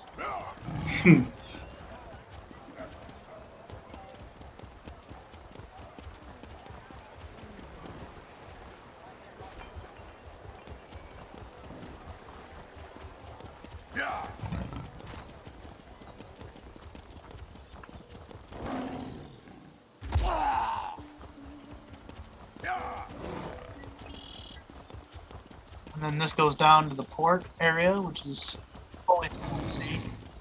Because, like, the Nord ships, they look like Viking longships. But a Yeah. lot of the ships, so on this, a lot of the other ships in Tamriel tend to look a lot more like colonial era type. Clipper type ships. Yeah, yeah, yeah. Pirate ships. And they, I mean, the Imperial East Empire Company tends to use ships like this as well. And that's just due to the fact that the Bretons and the Empire as a whole went for the best design, which were the Akaviri. Not the Akaviri design, the Akutan design for their ships. So there are some regional ships, like the Elven ships and the Nord ships, that keep their normal way.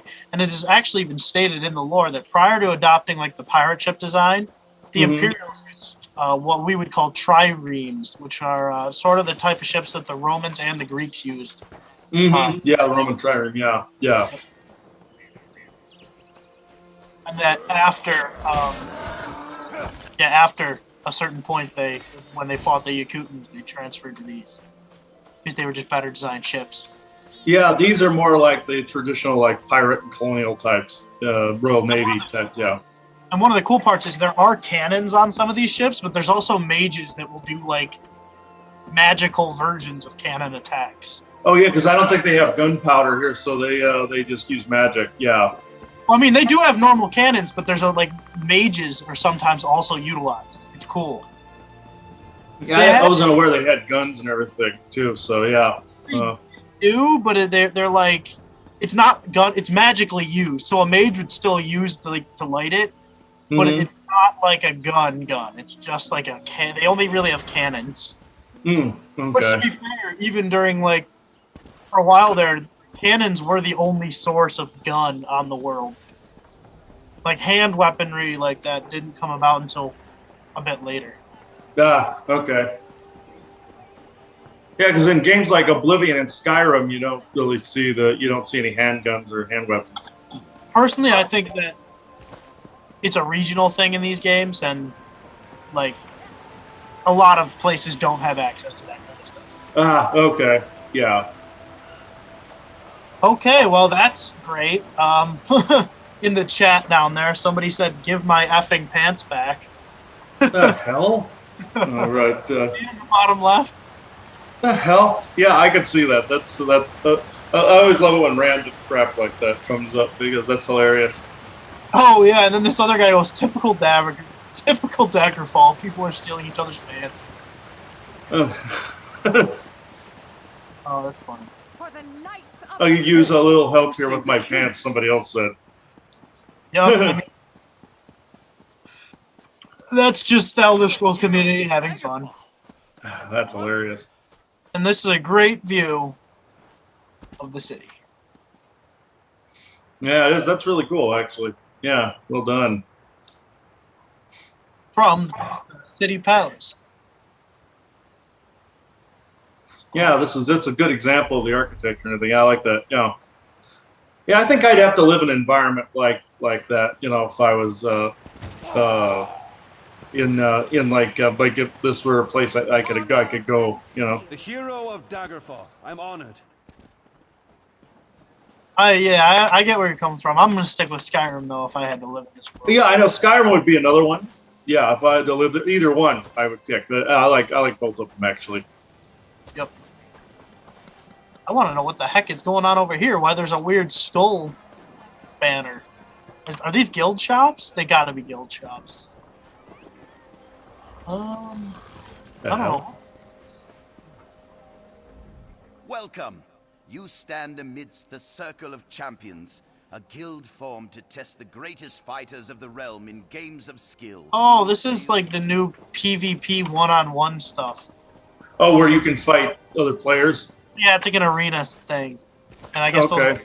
banners are in there. Alright. Okay, now to Hammerfell. All right. Isn't that going to be the Elder Scrolls 6 that comes out? Is Hammerfell? I think it's going to be both. Both. Oh, both areas here. Okay. And to start off, we will go to Sentinel. And again, great picture of how Hammerfell looks. That Yeah, desert, that is really, yeah. palm trees. And Sentinel is the capital of Hammerfell at this time as well. So this is a good... Yeah, and to show the desert, they even have these like water retention areas where they keep fresh water for people to use. Very Arabic-looking designed building. Oh yeah, it has the Middle Eastern, Israeli, Arab, African, influences. Yeah. Yeah, almost Moroccan. Yeah, Moroccan. Yeah. May prosperity. Do I have money in this bank? Excuse me? Do I? No, I have no money in the bank. Oh yeah, that's interesting. You can keep your money in different banks. Yeah, in that. Well, the banks is just a good way for you to transfer stuff into a character. Oh, okay. Like, the bank is linked to your account, whereas where the inventories are normally linked. As you can see, there's like a central market street. And I died. Hey! I jumped off a cliff. That was funny. Yeah, here's that central market street, but from the bottom. Ooh, a node.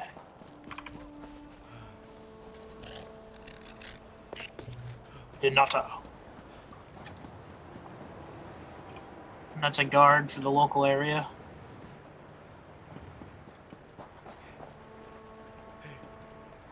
Greetings.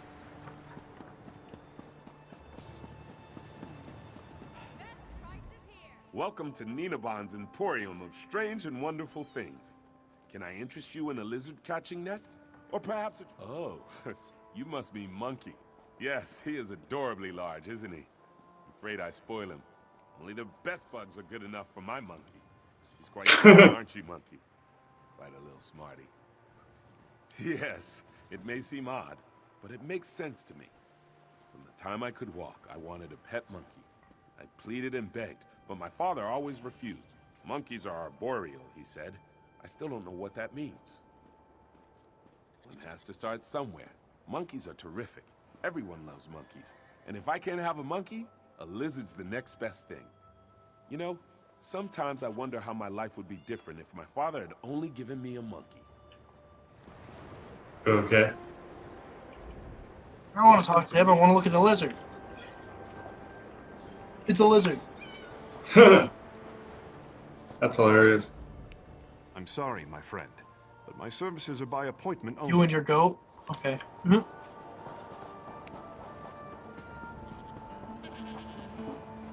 Play that funky music.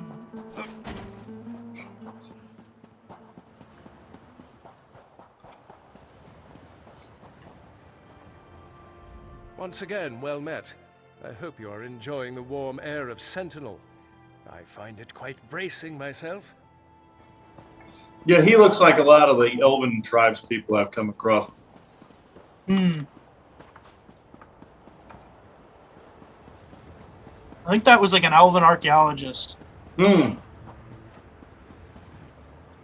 Hello there. Yes. Oh wow, I know that voice actor from other things. Yes.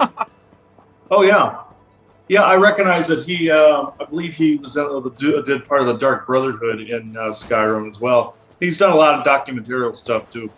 That guy also was Madara Uchiha in Naruto. In where? In the show Naruto, in like Naruto, the anime. Okay. There's dub of it. Here's a good view of Sentinel in all of its glory. Now you're gonna jump off and die. No, I'm just kidding. I'm gonna try to land on this pole, but I missed. I didn't die though. Yay! Oh my god. Makes you want to puke jumping off of that. Yeah. Wood's hard to come by out in the Alik'r. You should stock up while you can. I'm not going into the desert, lady. I don't have a death wish. Oh, you're not strong enough to be there yet? No, I definitely am. I just don't want to go out into the desert. Oh, okay. Unless you want me to go out into the desert. No, you're good. It's fine. Yeah. It's really just a desert. It doesn't look like it. There's not much there. It's just a desert. Oh, okay. And hyper-powered enemies, probably. Yeah. Okay, what a weird thing for a player to be doing, just running around like that. Well, you're running around too, but yeah. No, he's got his weapons out. He was rolling all over the place. Oh, no. Where am I? Oh, I'm down here. No, I know. Thank you. What did he do? I don't know, but now I'm glowing. All right. That's a weird thing to run into.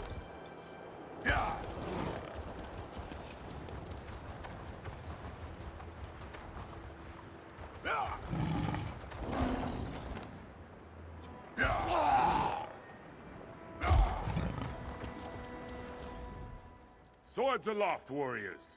With the blessing of Onsee's bright blade, the Covenant banner marches forward. Are you ready to make war upon the enemies of the Alik'r? Okay, then.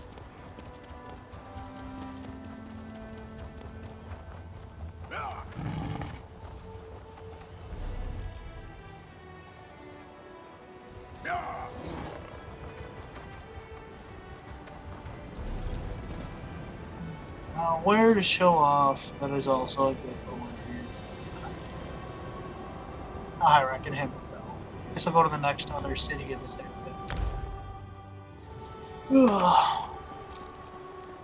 Now you're on the desert. Yeah, no, this is like I told you, there's really nothing in the desert.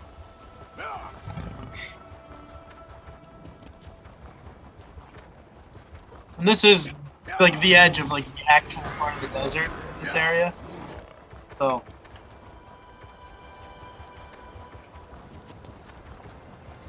Yeah, like I was saying about Ubar, it was out in no man's land in the middle of the Saudi Arabian desert too. So, yeah.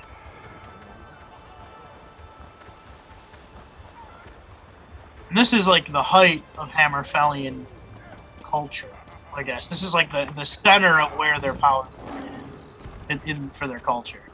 This region around Sentinel, this city here. Mm-hmm. Can I help you? I liked how they used like different levels with elevated walkways to show off just like the splendor of this place.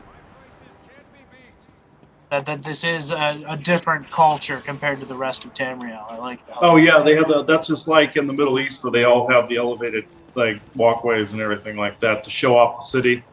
Mm. Morocco has that. A lot of Middle Eastern influences have that.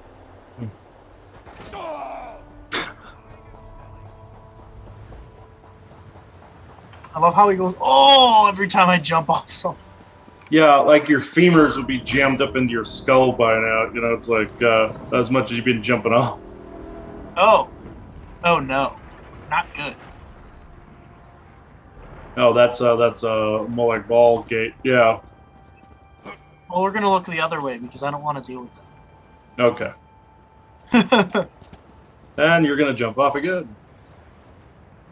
It's another nice view, even though there's a sandstorm moving in. A boob. Yeah. Whee! I'm gonna die. Oh, I almost died. Oh, I thought that was death there for a minute. No.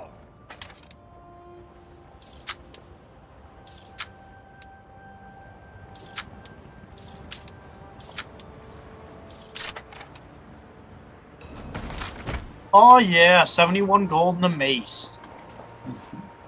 Another monkey! Where's my monkey? My monkey and that monkey. They're the same, but one's black. The whole time you were saying that, I heard Isaac in the background going. You've seen action. So. Sell off all my non-needed items. He looks like he's wearing a football helmet. He does. Yeah. The weird part is that was like an actual kind of like thing people wore in the Middle Ages. Yeah, I know. It's like a coif, a leather coif, but it looks like a early football helmet. Yeah. That made me some money.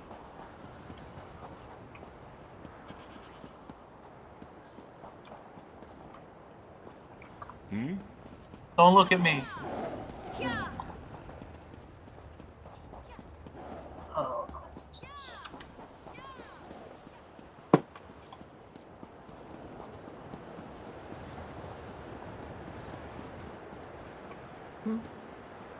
The Hall of Judgment. Ooh.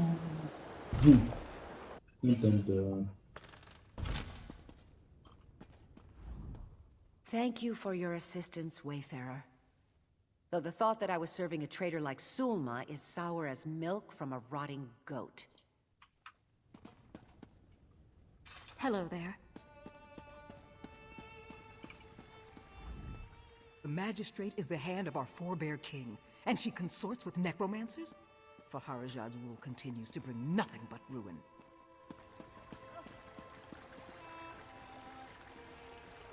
This is nice. Yeah. That's interesting. Oh, hello. You caught me off guard.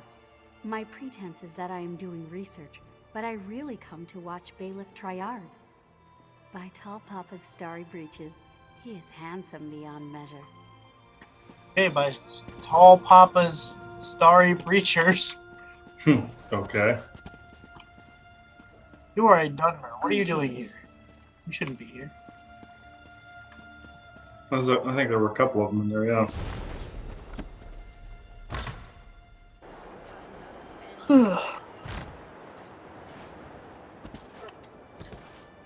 And you're gonna jump again, okay. I don't think it's gonna let me. Okay. Oh yeah, because you have to load the yeah. Okay, I get it. I was going to jump. I was like, okay, I'm sick of this.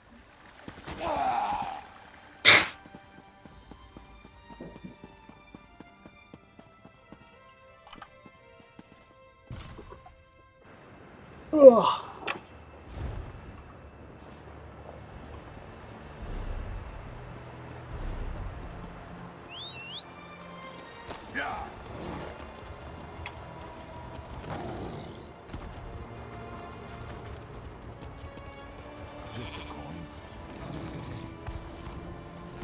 And that has pretty much going to do it for gameplay today, I think. All right. One more thing to work after.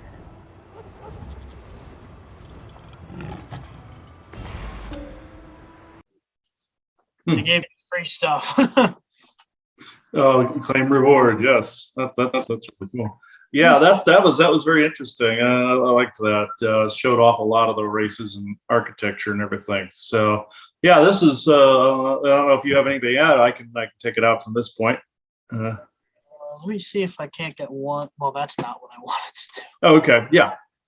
Let me see if I have something downloaded. If I do, I'll show it off. If not, no. Okay. I don't have it downloaded right now. I was gonna try to show off some of Oblivion, but I don't have it downloaded right now. Okay. All right. That's okay. Yeah, you can take it out from this point. Yeah. Really enjoyed this show. Hope you guys did too. We're going to be doing other episodes on different race types, beasts, all of them. So we're the next one we could probably do is beasts. So that's going to be fairly interesting. And the one that I'm actually going to air today, by the time you've seen this, you've already seen it, but it's going to be our Christmas one. You've already seen our Christmas one that I'm going to air today. So thank you everybody for watching this episode of Disclosure in the Media. So bye-bye everybody. All right, have a good one. Yeah, it's been a long time since I've channeled him. That actually cleared a lot of stuff that was in my head, bro. Yeah. That's one of the reasons why I've been so scatterbrained today. It's just he's kind of just making me look at stuff that I'm not really right in the mood to look at yet. He's trying to not influence you, but try to light a fire under you to ignore some of these scattered energies that are raining down on people right now, and just to get you to keep focus on what your lane is essentially, or what your thing is. And it's not wrong, he says, to take a break from stuff. It's not wrong to just sit there if you don't want to do anything. But what he's doing is trying to get you to keep focus away from these ill energies are raining down on everyone. They're making everybody scatterbrained. And in some cases, it's regressing people into more of a caveman type of mentality. So it's so you're getting affected because you're not only energy sensitive, but you're able to step outside of that as well. He's trying to show you that you're able to step outside of that scatterbrainness. I've been having the same issue. Of course, Isaac had to comment saying because you're a Polak, but and he's an ant, so I feel like I'd rather be a Polak than an ant. Odin went, yes, this is true. Very noble lineage, he says. And people, not so much. Just saying. So, I think I got it working.